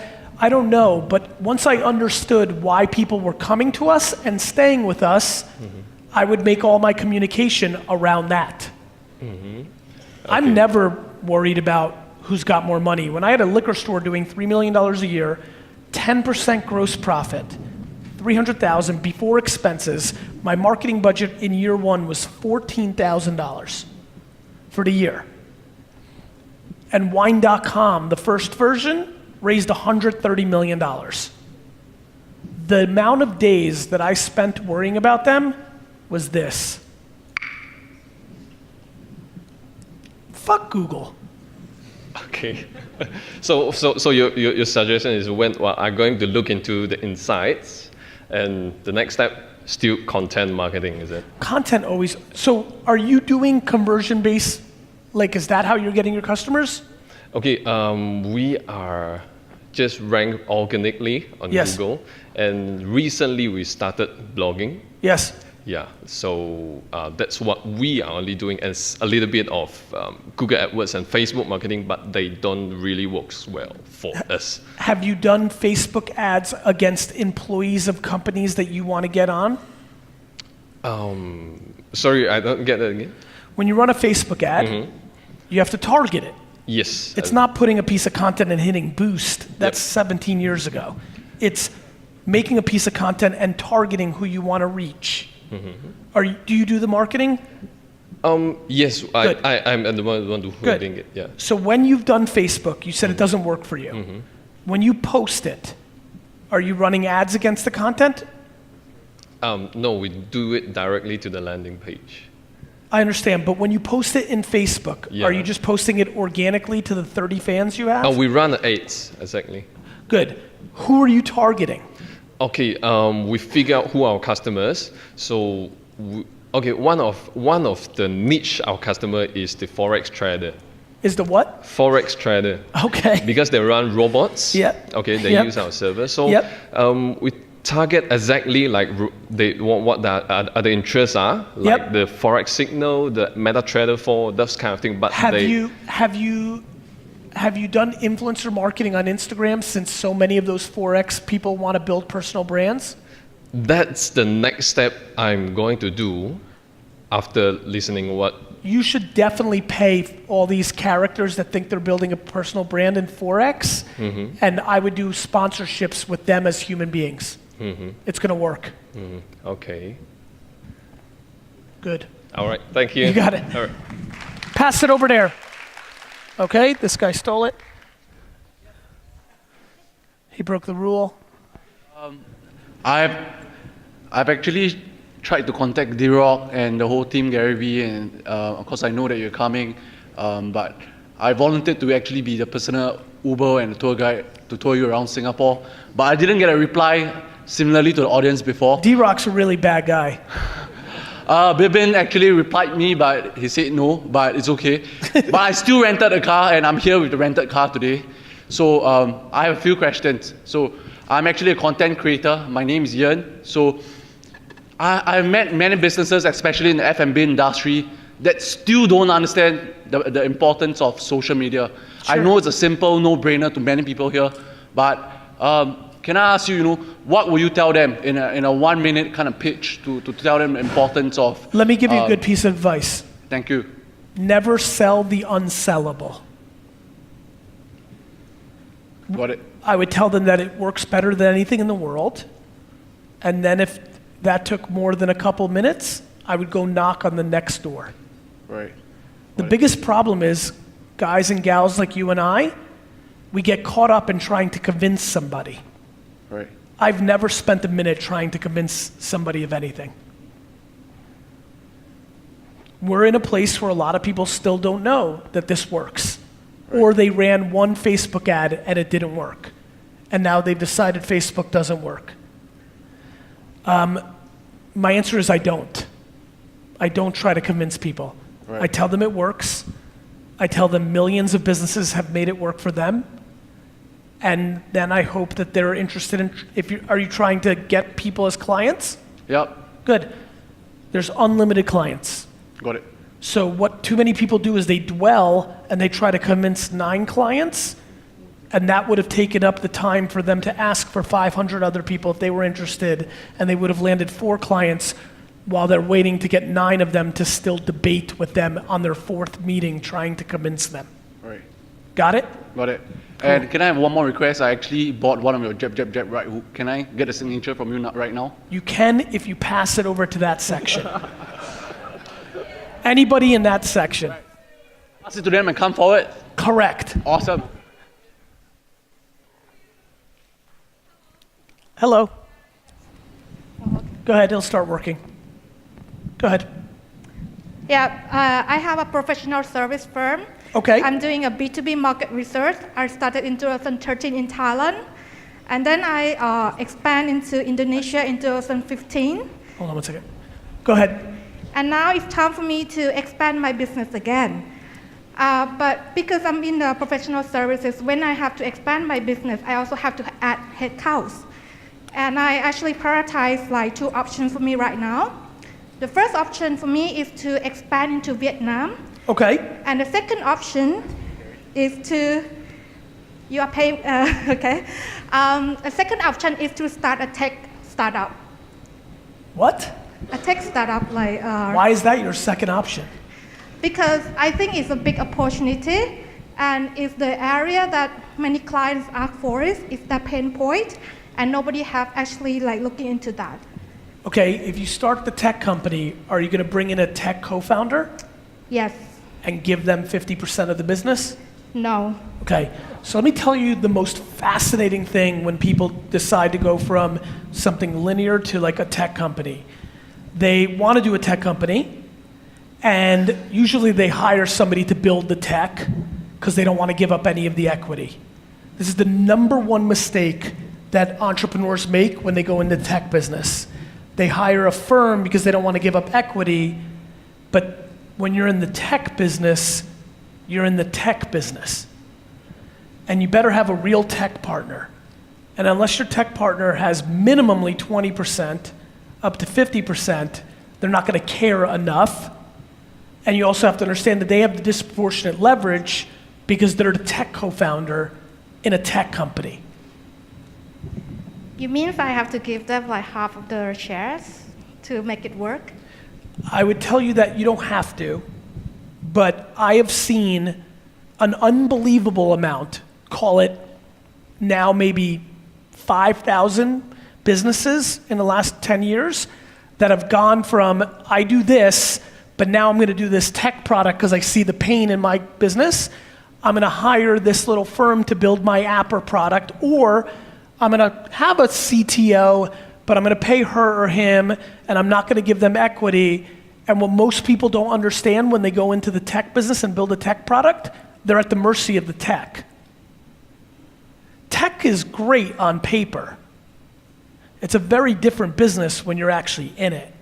So I just want to make sure, and the reason I'm going down this path is I want to make sure that you realize that if you're going in the tech business, you're going to lose the leverage. Unless you're a developer. Does that make sense? So as a professional service company, is there any other option to scale the business?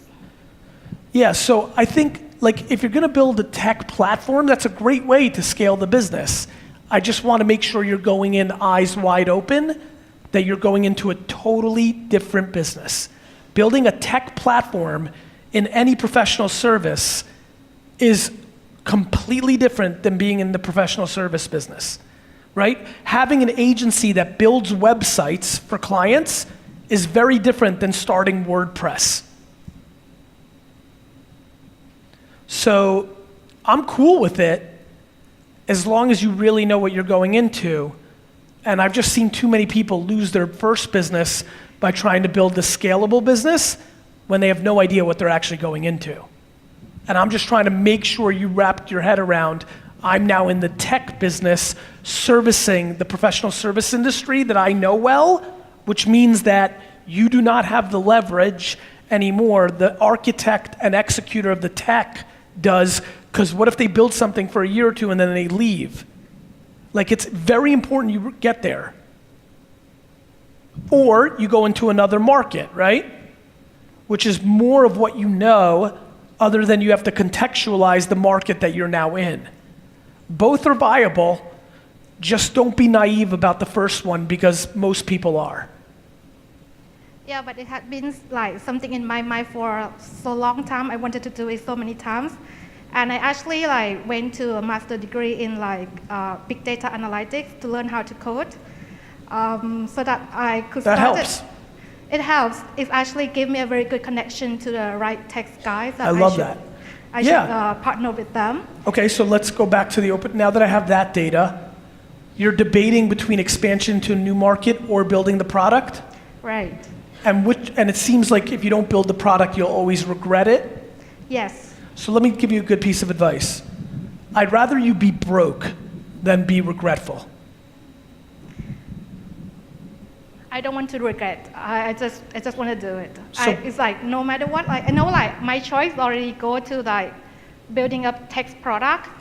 I already make decision. Good. I just want to hear like what other people would think about because Why? it's like Who gives a shit about my opinion? You've already made the decision.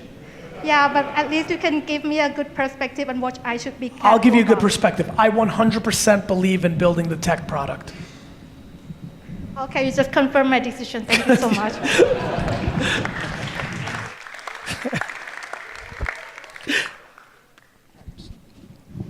First thing first, thank you very much, Gary Vee. You really, really changed my life. The first time I actually saw your video was the 5-minute plea to do. Yes. Prior to that, I've been giving myself a lot of excuses for failing and for not taking action and for procrastinating. But after I saw that video, I went 100%, 200% into just focusing on doing. Yes. Now my question is, as a freelance digital marketer, I face this challenge of getting a lot of information and having to keep myself up to date on what's happening on each and every one of the platform Yeah. in order to deliver a lot of value Yes. to my customers and Yep. so on. So how do you actually do that? How do you stay on top of things and yet deliver value?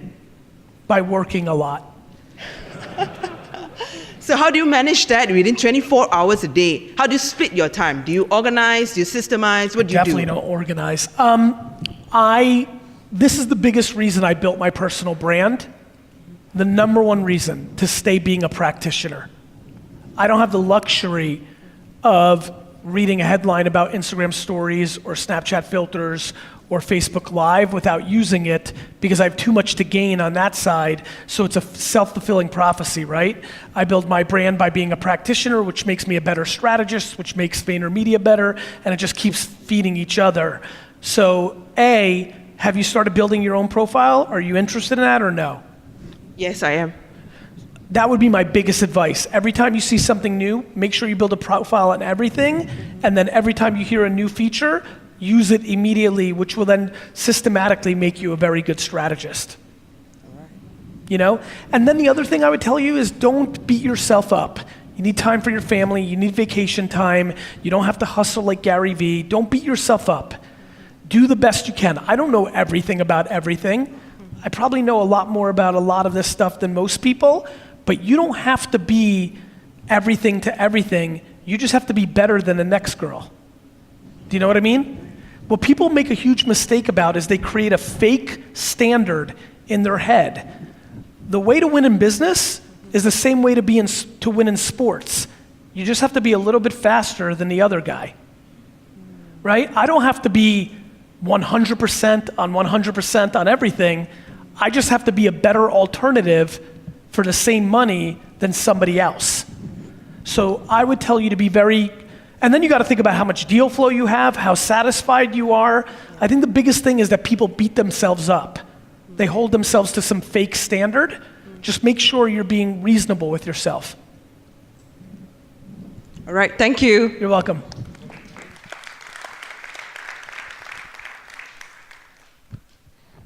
How's this work?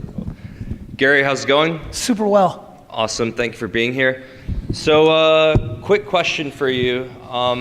With our brand, we run luxury fitness gyms and beauty clinics, and we're fortunate enough to have a pretty big budget. Like our budget for digital marketing is about $100,000 a month, so it allows us to test a lot, right? Yes. My question for you is ultimately, like, we're trying to drive sales and revenue, right? How much of the 100,000 is being done on bottom of the funnel transactional membership versus brand? Are you ready? Yes. All of it. That's the problem. So. No, that's no. I agree with you too. That's where I'm going. So, I figured. We have about like a cost to revenue KPI of 10%, meaning if we spend 10 grand, we make 100 grand, which is reasonably efficient. My question is, we're in agreement, our company, that we have to spend more on top of the funnel, And we do have a lot of KOLs. We do have a PR network. We have celebrity ambassadors and stuff like that. Can I give you the answer to what you're looking for? Yes. Make the 80 cents on the dollar work like the last 100 cents on the dollar so that you have no risk on the 20 cents on the dollar to do the high risk, high reward activity that you need to take it to the next level. The answer always in this situation is taking a step back and scrutinizing your own ability to go on the real DR focused dollars to cut 20 cents off the top and make the 80 cents work like the prior dollar worked. And then you're basically in no risk, high reward zone, and then you cruise. So it's not mindlessly saying, okay, we're gonna take this brand work. It's about becoming way better at the thing that got you here to give you the air cover to take the risks that will get you to the next place. So what you're saying is for short-term loss on conversions and revenue, for long-term brand building and more top of the funnel then, right? No, what I'm saying is don't lose any short-term sales conversion, just get 20% better at that so that you have the 20% to play with. So reallocate the other 20% once we're able to grow for more top of the funnel. Correct. Take 20 cents on the dollar and spend $20,000 a month making a video that is your Dollar Shave Club that could then take your CAC on your DR stuff way down because you've built brand, but still make your 80 cents on the dollar convert at the 10x. Now it has to be 12x to make the old numbers work. Then there's no pressure from your CFO, your investors, or your CEO, because now you've bought yourself the freedom to take risks because you made the 80 cents act like the former dollar. Cool, thank you. One more question. Can I get a selfie with you? Yep. All right, here we go. And who am I giving this to? Whoever you decide to. Our account manager at Facebook. Brother. That was very inside baseball. Former account manager. Hey, man. Hey, Gary. I'm Vlad. Hey, Vlad. Thanks a lot for being in Singapore. It's awesome to have you here. My question is, so you've been spending quite a bit of time in Asia recently, Hong Kong, Singapore. Yes. So in your opinion, where does the next wave of media and tech innovation come from? Does it come from Asia? A lot of people say a lot about China. Does it come from the US still, somewhere else? Like, where do you see the world going in this respect? Can I ask you a question? Yeah. If whatever the answer is, what are you trying to, let me go a little bit hot. The answer is from everywhere. And I don't know, like, I'm fascinated by the stardom of entrepreneurship and what it means. For example, I'm fascinated with this dream I keep having that there's some 13-year-old girl in India right now that so looks up to Elon Musk that she's gonna do something so crazy. And I'm so pumped about that. That's so incredible, right? Anyway, the answer is everywhere. The places that it's conducive to happen is mainly America, mainly mainland China, a little bit of Europe, a little bit of Southeast Asia, a tiny bit of South America. So it's gonna be kind of a lot of the same players because of the financial impacts, the entrepreneurial branding within those ecosystems, the macro and microeconomic scenarios. There's a lot of different things that are happening. But I think the more interesting question for me is, why are you asking? Gotcha. So I guess for those of us who build our businesses, it's important to know where to focus on. Like, do you focus on the US market? Do you focus on the China market? Yes. For those of us who are employees and have careers, yes. Like, where do you build your career towards US, towards China? So look, I think they're two very different, if we're talking about the two kind of superpowers, they're both very different and both very similar.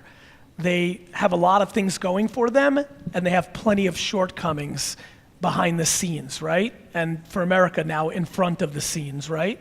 So I think the thing that you need to debate is what feels more natural to you as a human.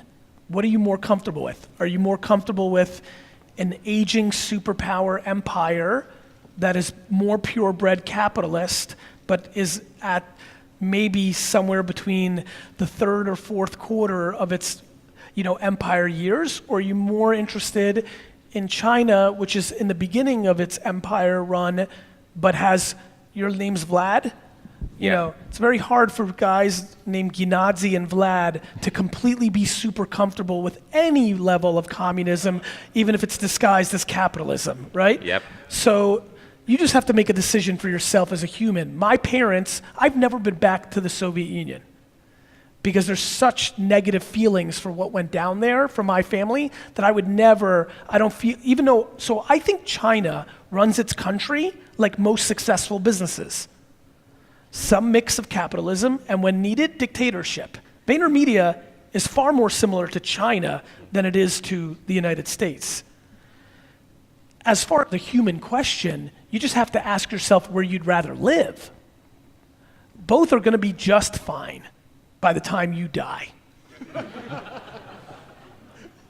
Gotcha. Thanks a lot. You're welcome.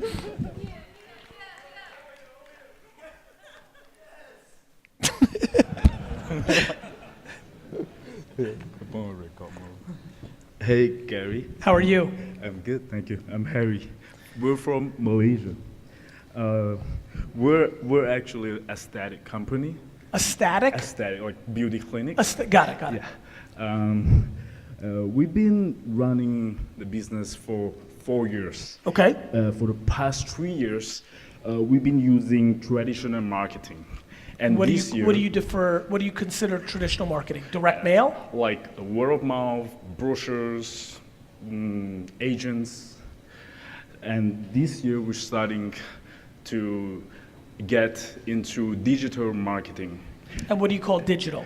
Digital. Social or Google or banner or programmatic or what? We're actually trying to go into Google, YouTube, SEO, and social media. Okay. At once. Okay. Right now, we're actually working on it with very shallow knowledge about it.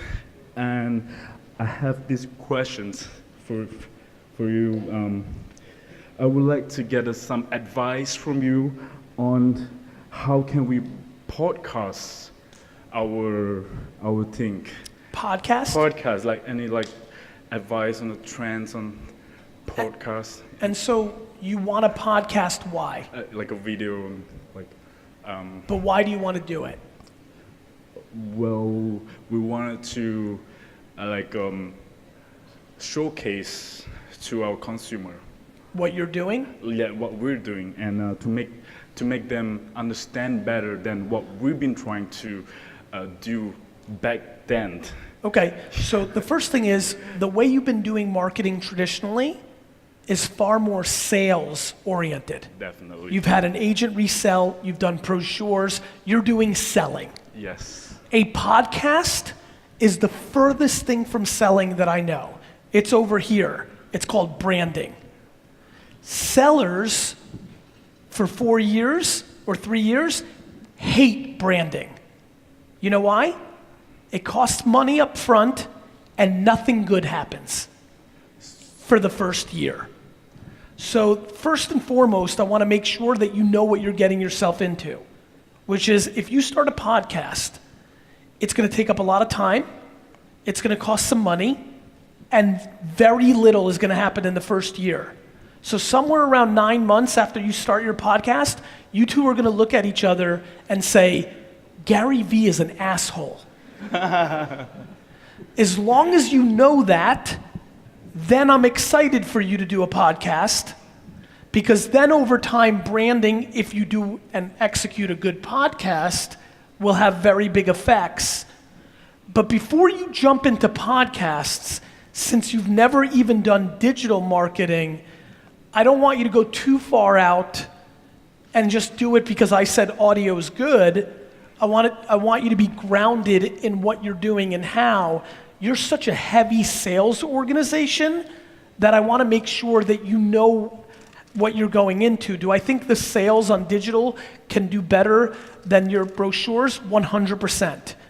Do I think the agents are reselling, right, and referring? Yes. I would triple down on that because that's always a good sales engine, right? Yes, they get a piece of the pie, but they're basically a workforce, right? Yes. But I would get really good at Facebook conversion ads and very good at SEO and mainly SEM, to be honest, more than SEO.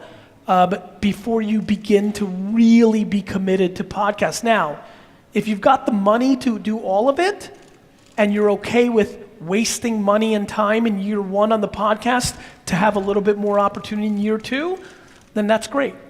But you have to be smart and think about it from a practical standpoint, not an ideological standpoint.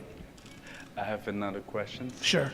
Well, we're trying to figure out our budget into digital marketing, into as much as you can afford. As much as we can afford. Should we spend it equally in Google? You should spend 50% of it up front tasting everything and then double down on what's working. Okay. So if you're going to spend $100,000, spend $50,000 in the first 3-4 months, try a lot of different things and become good at understanding what's happening and then double down. Do you think it's recommended if we use YouTube as a channel to do the conversion rate? Do you think it's possible using YouTube for convert? Sure. I mean, of course, but it's difficult. Now, there is a product that you should look at. There's a way to target people with a YouTube pre-roll video that is based on what they searched on Google. I think it's an incredible product for all of you. Google, YouTube, has a pre-roll video product that you can target against what people are searching for on Google. So as you can imagine, if I'm searching on Google how to drink wine or wine things, even if I go to YouTube and watch Jets football videos, it's going to service me wine ads up front. If somebody's on Google searching beauty or spas or the words you know, your video, even if they're watching kitten videos on YouTube, being a pre-roll is going to convert better. Oh, great. This is what I mean about being a practitioner versus a headline reader. Got to know these nuances to be successful. Can I have a last request? We would like to have a Wi-Fi. Is it possible? A what? A Wi-Fi. A Wi-Fi, like we in a We selfie? together, yes. Okay, that sounds cool. Thank you. Bring the mic up. Oh, you're gonna ask a question? Then I'm gonna have you bring it up. Anybody over there want? Okay, go ahead. Hey.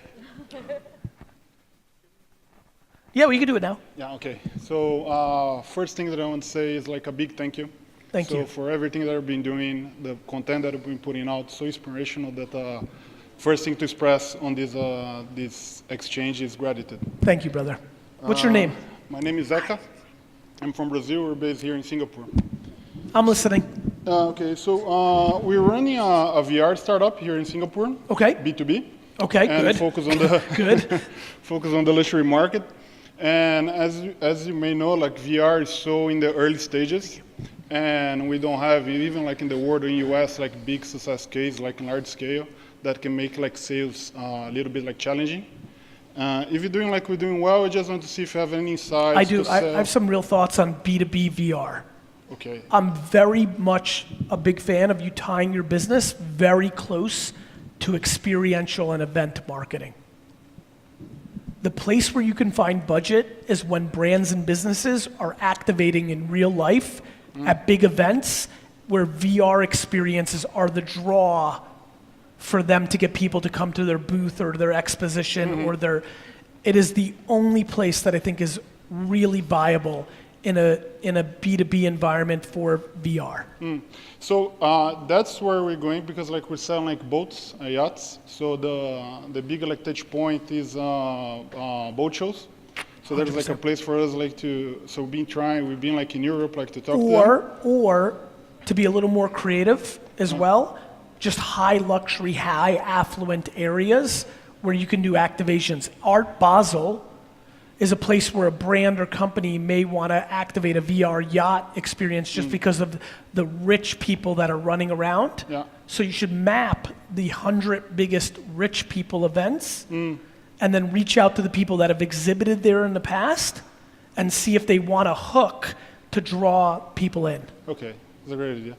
When we're talking to shipbuilders, for instance, right? So one of the challenges is actually to express other VR cases because like for them it's like, I think like it's completely new, right? So yes. It's difficult for us like to see to prove like our pitch, right? Any ideas how can we bring like those guys on board? Even there we don't have like other cases, US or... You mean they're looking for case studies of other people that did it? Yeah. So yeah, I mean, this has been my whole career. The answer is you don't have them. Yeah. Same answer I gave that nice Uber driver. As soon as they say, I need a case study to move forward, they're not in the VR business. Okay. Got it? Yeah, makes sense. Make a big list. Okay. When you're selling the future, the answer is always make a big list. Because you're going to get a lot more no's than yeses. Okay, thanks so much. Just one listening. You have the Vayner beta Yes. program.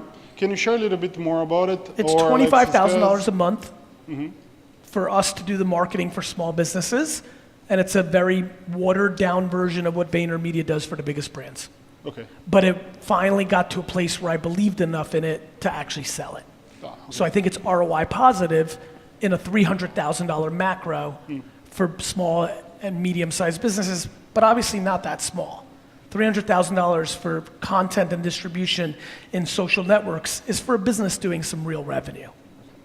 Yeah, makes sense. Thanks Awesome. so much. Can you give me the mic? Yeah. Yep. Gary, Yo. 5 more minutes. Oh, you have what? 5 more minutes. Okay, good. This way, I'll here. Give it to me because I want to get it. Yeah. Yep. Nice. Or if you would like to take it longer, it's okay. It's up to you. Hey, Gary. Hey, brother. Speaking of that product, there is a lot of, for me, on social media, there's a lot of, sorry, I fucking hate public speaking, by the way. No worries. Let's just clear that. Nobody's judging. So there's a lot of shit that I see on social media. It just seems like people are just churning and churning and churning content. And I can see the reason why people are hiring you for that product. When would you advise people to kind of step back and hone their skills and sharpen the saw versus just like take it? Because the big thing that everyone said today is take action, take action, take action. But there's obviously a time to sharpen. Yeah. How do you make that decision? Let's make it a little bit more selfish for you. What are you trying to figure out? All right. So I was I've transitioned recently from I was in the fitness space. I was a fitness influencer. I was like one of the in the UK amongst the first kind of young people to get really big. Yep. And that kind of took off on Instagram, on Twitter. Sure. I then got sick of that industry. Yes. And transitioned into the content space, so film and media. Awesome. Previous to that, just a prerequisite that I created a business, like an app for discounts, a niche discount app in the UK, and it blew up. Awesome. Got bored of that. So like, got bored of fitness, got bored of the app. Transitioning. And I kind of, I'm at the point where I'm like, right now I get up at like 4 a.m. every day. I'm like studying film, I'm studying media, and everyone around me is just like, oh, just create. But to me, I'm like, this is a time for me to sharpen my saw and get my content to a level where it can actually gain attention. I like it.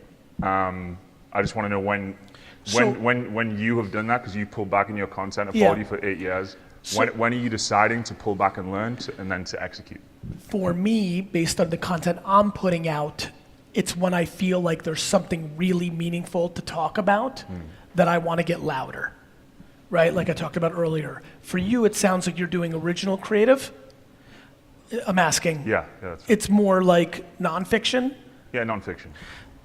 To me, then it would be when you feel it's ready, right? I don't think you're, now what I will say is, don't be scared to put a little bit out there. Remember how I did that in an interview. I didn't say it on stage yet. Nobody remembers your losses. George Lucas had movies before Star Wars, you know?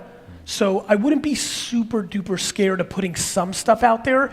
We're not gonna judge that was crappy, now you can't win on the next thing.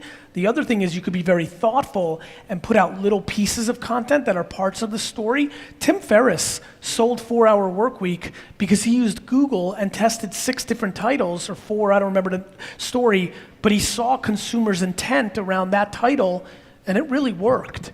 I see a lot of the same happening in original content online. You can run really smart shit.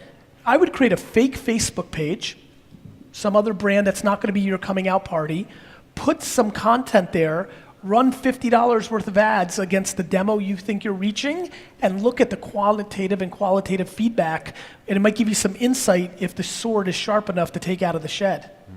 Nice. See what I mean? Yeah, no, I get it. I think there's a way for you to use it as offense instead of looking at it as detrimental.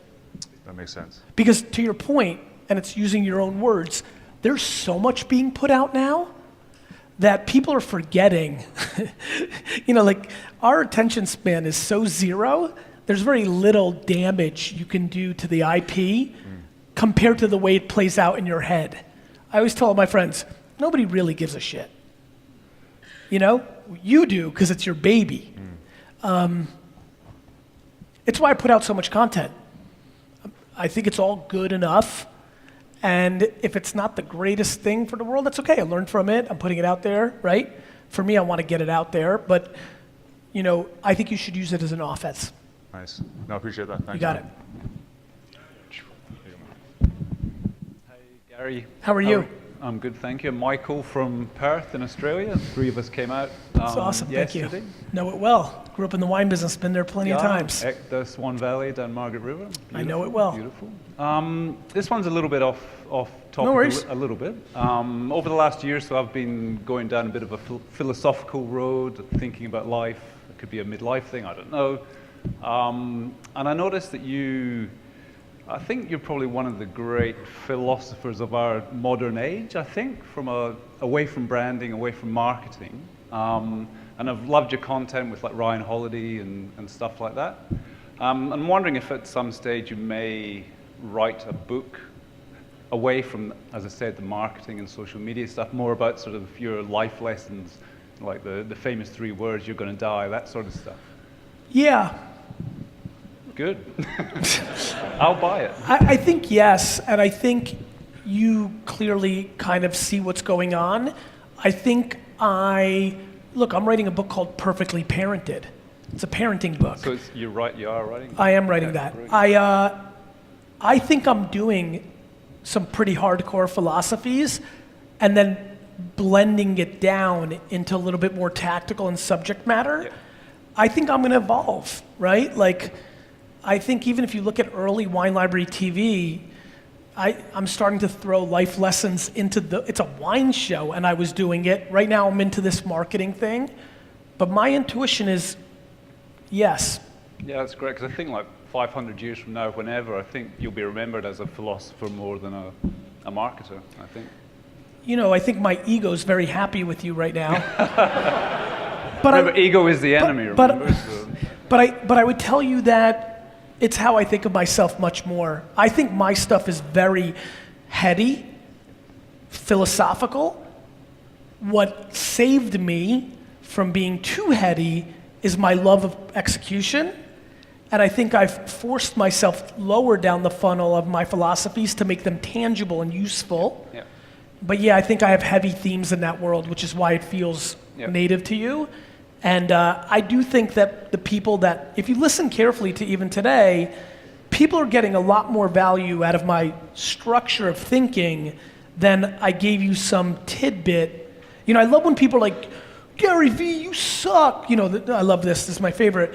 Why don't you give us like an actual piece of advice? Enough of this hustle and go and la la la. And I always laugh. I'm like, dude, and I reply because I love it. I'm like, dude, Google it. Like, you can Google anything tangible. You want to learn how to use hashtags, you want to learn how to edit YouTube videos, you want to learn how to create Snapchat filters, you don't need a guru to sell you an $80 ebook. It's free. It's called google.com. To me, I think the stuff we talk about philosophical is imperative because it becomes your life's strategy, which then dictates your activities. Like, him not being impatient and going wide is disproportionately more valuable for his business than me telling him to use, you know, red in a post on LinkedIn that will convert, you know, 1% higher. That matters too, but nowhere close to the stuff we were talking about earlier. So I appreciate it. No worries. And I've got on my phone that you're going to die. It's a very hard one to explain to the kids sometimes that when they see it. It's powerful, right? Yeah. Oh, it is. Yeah. I don't know what everybody here is thinking. The reason that lovely lady in the back with the tech product, right? I'd rather her fail on her tech product than regret never doing it, because the regret is going to eat her alive. And that's why I think about you're going to die. Like, I don't know what you guys are thinking, but whatever the hell you want to do, I highly recommend you do it. Because if you spend time with old people like I do, you will figure out real fast, it is your biggest vulnerability. It will be the thing that kills you when you can't do anything about it. Regret is scary. It's as scary as it gets. Is it okay to get a Perth crew kind of selfie with the three of us and yourself? Sure. Cool. Thank you. One more, are we done? Or? Hi Gary. How are you? I'm fine. I'm Jack from TechCharge.asia. So we're actually very passionate on education. So I would like to get your view. How do you see we can evolve the education from now towards to the Great. future? You got it. So one more time, the education is what one more time? How do we evolve the education? Which education? What kind of education? Higher education. Higher education. Yeah. So I think higher education is in a very vulnerable place, because I think most people in higher education don't understand that the only thing they're trading on is brand. Yep. And as we start seeing the biggest and best universities in the world start creating these products that are diluting their brand, right, which we're seeing a lot of now, Stanford and Harvard selling courses where people can say on LinkedIn they went there even though they took a course. I think the way higher education is going to evolve is the professors themselves are going to start getting huge leverage to go direct to consumer and start trading in that way.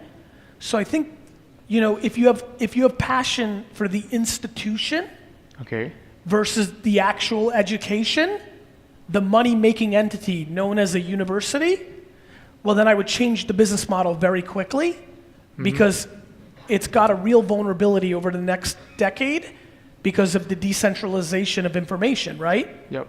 So I guess my question is your passion lie in the university itself being successful, or education itself being successful? It's actually the 100 years old education system. We want to make a change even we are small. Yeah. For what purpose? I just feel that the youth or the millennial, they just somehow need some guidance along the way to actually discover what they desire in life. And you feel that modern universities and institutions are good at that? No. Right. So do you think it has anything to do with the financial benefits of being a university? Because that's the question, right? I think we all agree that this notion that 4 years at university is becoming this amazing guiding light for millennials to find what they're passionate about has 100 years of being proven to not be true. Yes. So my question becomes, with higher education, is what's the purpose? I default into the purpose is to make money, which is not in the vested interest of the user, which is a vulnerable model.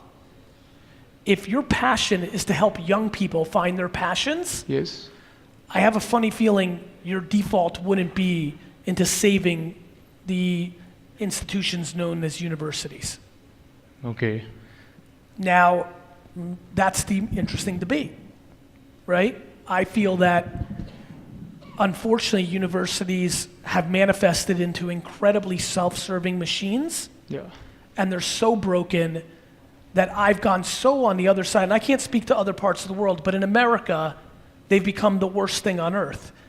Kids are getting unbelievable amounts of debt that they can't get out of and aren't being put in a position to recoup it within the first 20 years of them being out of it.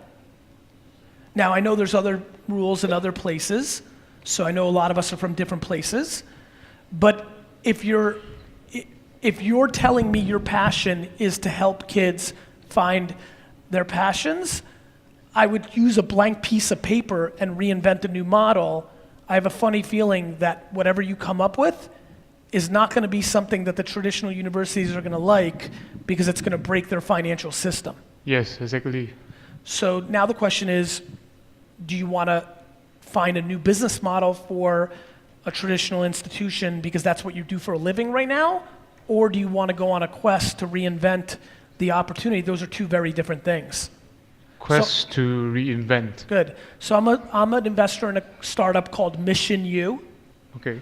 which is a different business model where they educate, right, and for free.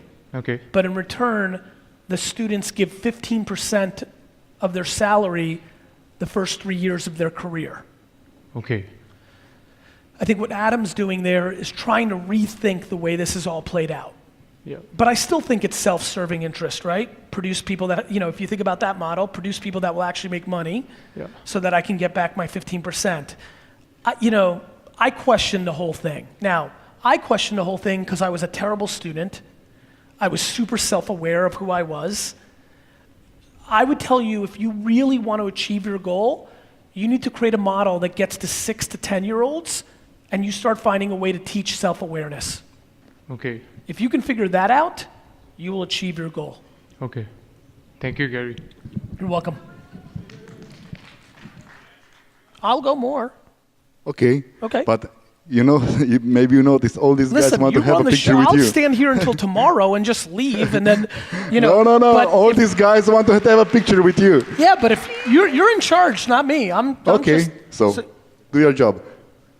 So which one do you want me to do? Okay, good. Hello. Hi, Gary. Hi, Gary. Hi.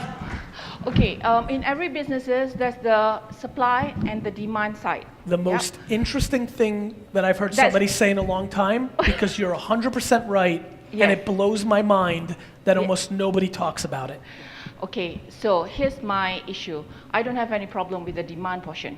Okay? Okay, the minute I go out there, I open my mouth, I'll get the business. You don't know how to fill the pipe.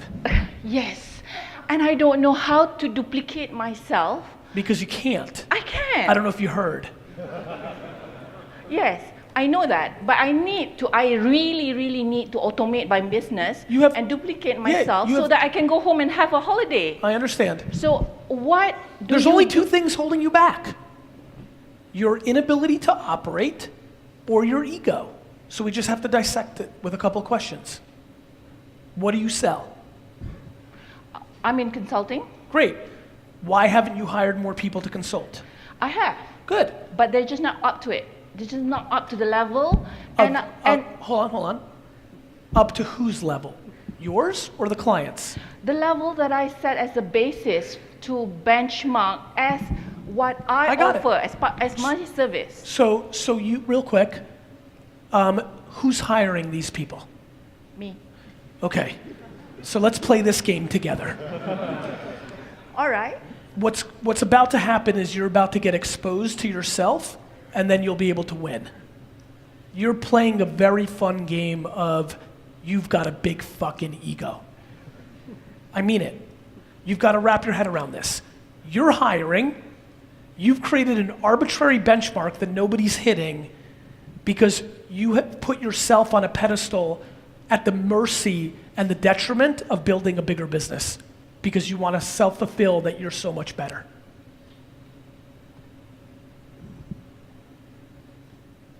Play with me. You can't think about what you. Go ahead. I'm not willing to lower my standards. So don't. Don't scale then. Be a one-woman shop. I believe I can do more. I believe we should duplicate this. I mean, I've got the models. I've got everything there. I've basically templated everything that I do. So all you need to do is take the template, follow the SOP, and let's go out. Hit the market. How many employees have you had at the height? 12, And how many do you have now? 2. And was it customers firing or them? Me. You. And at one point, Yeah. early this year, everyone left. And I'm fine with that. Why? because they realized that it was the wrong place for them to be. And I realized that there's no point for me to keep anyone when they can't do the job. And I'm prepared to go there. Have you thought about the possibility of you being a great consultant, but a terrible boss? I'm asking. I have that reputation, I know. Okay. So thanks for answering. Look, I think I'm being serious with you. And the reason I went right at it, I want you to win. It's a game of ego. What people don't understand is that is the problem for all the reason I've been able to scale VaynerMedia. Many think that I have an ego. I play on confidence, which is what allows me to scale, because I don't hold everybody to an arbitrary metric that has no reality other than what's playing in my own head. To me, if you're the one firing or they're quitting because the work environment is exhausting because you keep pounding the drum of some fake Mendoza line of quality needed that you are the judge and jury of, and it's some interpretation of how you decide they follow the template, you're just scratching your own ego of how great you are at the detriment of your business. The reason I have 800 employees and high retention is I don't hold any of them to my standard because they don't need to be me to build an actual business. You need to decide if you want to build a one-woman shop or an actual business.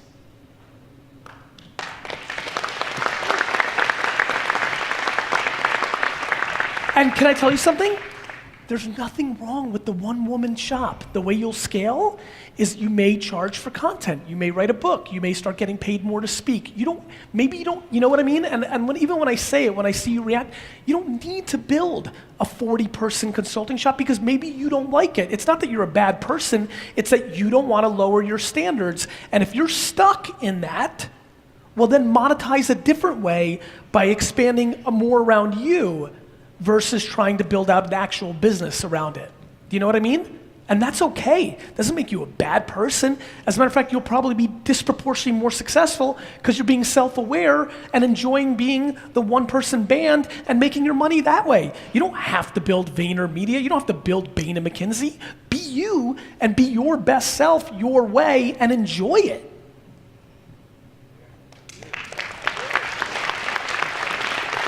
Thank you. You're welcome.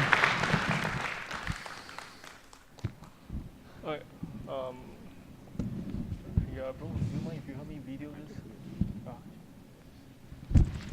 Hi, Gary. How are you? Hi, I'm doing great. My name is Rayson, and I'm actually a psychiatric nurse in practice and also a founder of this brand called Ragacy, because Ragacy means Rayson's legacy, so I want to create my own legacy. Okay.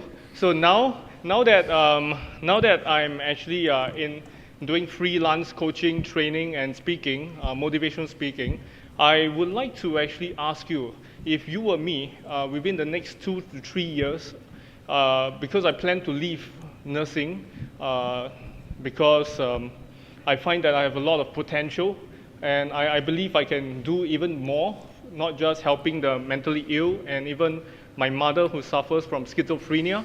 I want to help people around and impact lives as well and inspire them. What would you actually suggest, or what would you do if you are in my position?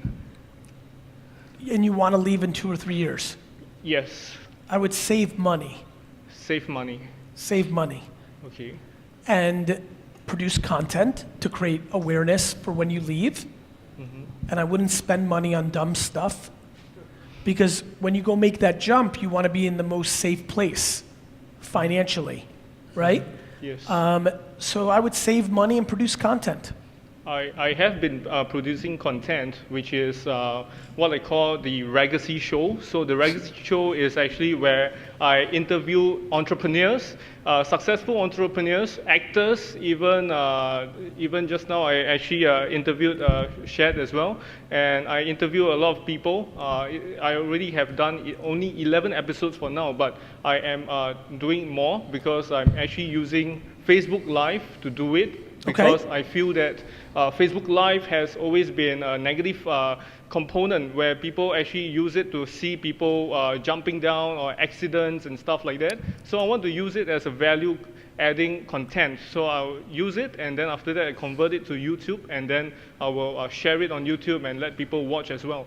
Okay. So yeah, so this is the thing that I'm doing. And one thing is I want to actually scale it up. I want to have more people to watch it. I want to have more viewers, and I Well, want there's two things you have to yeah. do. Make more shows Okay. and be more interesting. Okay. Because don't forget, you're doing something very interesting to me. You said that you have the potential to be very motivational, that you want to help people, this, that, the other thing. But then your first execution in media is to trade off other people's equity. It's an insight. There's nothing wrong with it. No different than the last conversation we had. There's nothing wrong with anything if you have good intent.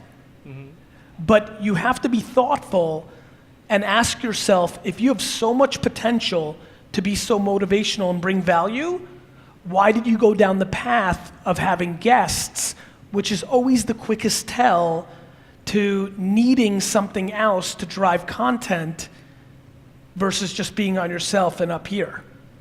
And it's important for you to be honest with yourself. Maybe you're trying to get your legs underneath you. There's nothing wrong with it.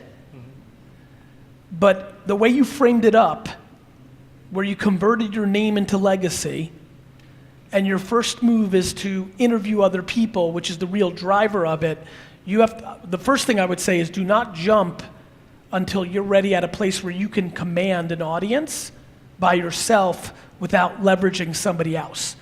The reason I knew that I was going to win in business content in podcast was 99% of podcasts were people interviewing other people, which means the host is the commodity and the guest is the draw. There's so many subtleties in everything that we're doing here. You got to look for them because they're really interesting tells to what's really going on, right? Yes. Like the last wonderful lady next to you that I'm excited. To me, that's going to be the thing I think about on the flight. I'm like, I think she's going to win. You have to get to that place when you realize if you're the one making the rules and nobody can hit it, that needs to be thought about. What does that mean? Same for you.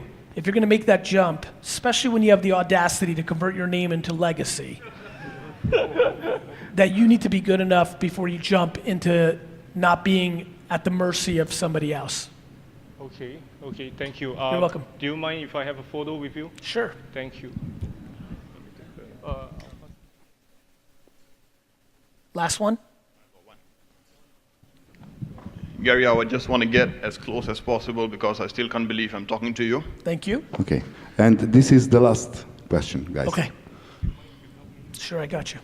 Gary, you talk a lot about self-awareness. Also, if you're going to go for legacy, you're going to have to learn how to take selfies. Just kidding. You're welcome.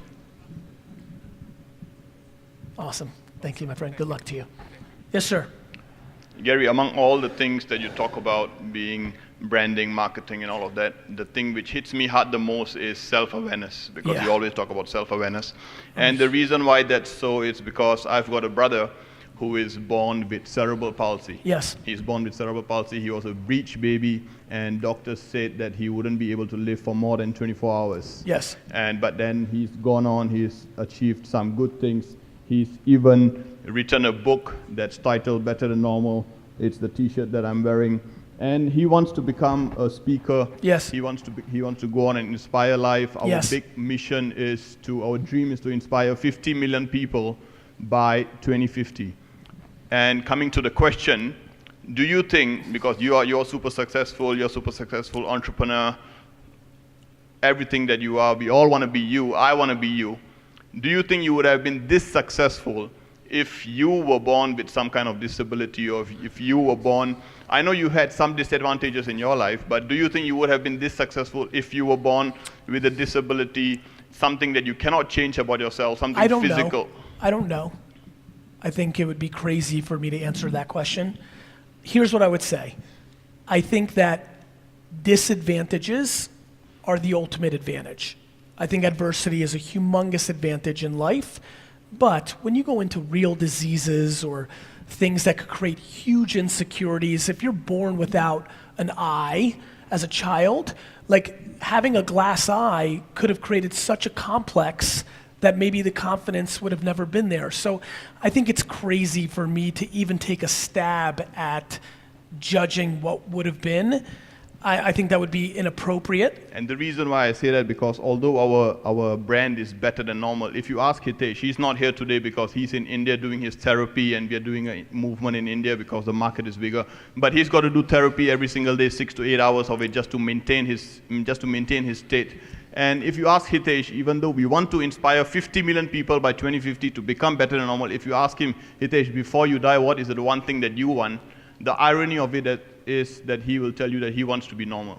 Of course, because that's his truth.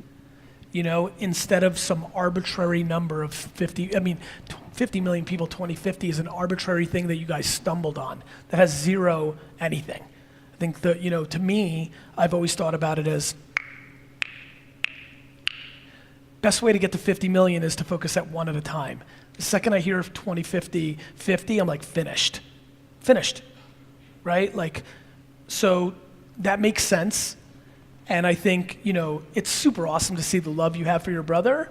I think a couple things. You need to do me one favor. A, have no interest in being me. B, have no interest in wrapping yourself up in your brother's story, because you're just going to end up resentful. And you need to ironically, you started with self-awareness. You need to go inside yourself and really figure out what you're doing here. How much are you using this for your own want? How much are you doing this for him? Like, you need to get, the way you've structured all this could get real bad real fast. And so I want you to promise me to just be thoughtful, because a lot of times, it's the same way I see, like, I spend a lot of time in this dynamic. You need to be careful. My main purpose in my life, I feel, is I want him to be independent, physically, emotionally, mentally. That's what I really want, regardless of the brand, regardless of whether we make any money. I want him to be independent. If that's your number one, yeah, that's my number one. Then that has nothing to do with the way you're positioning everything that you're talking about.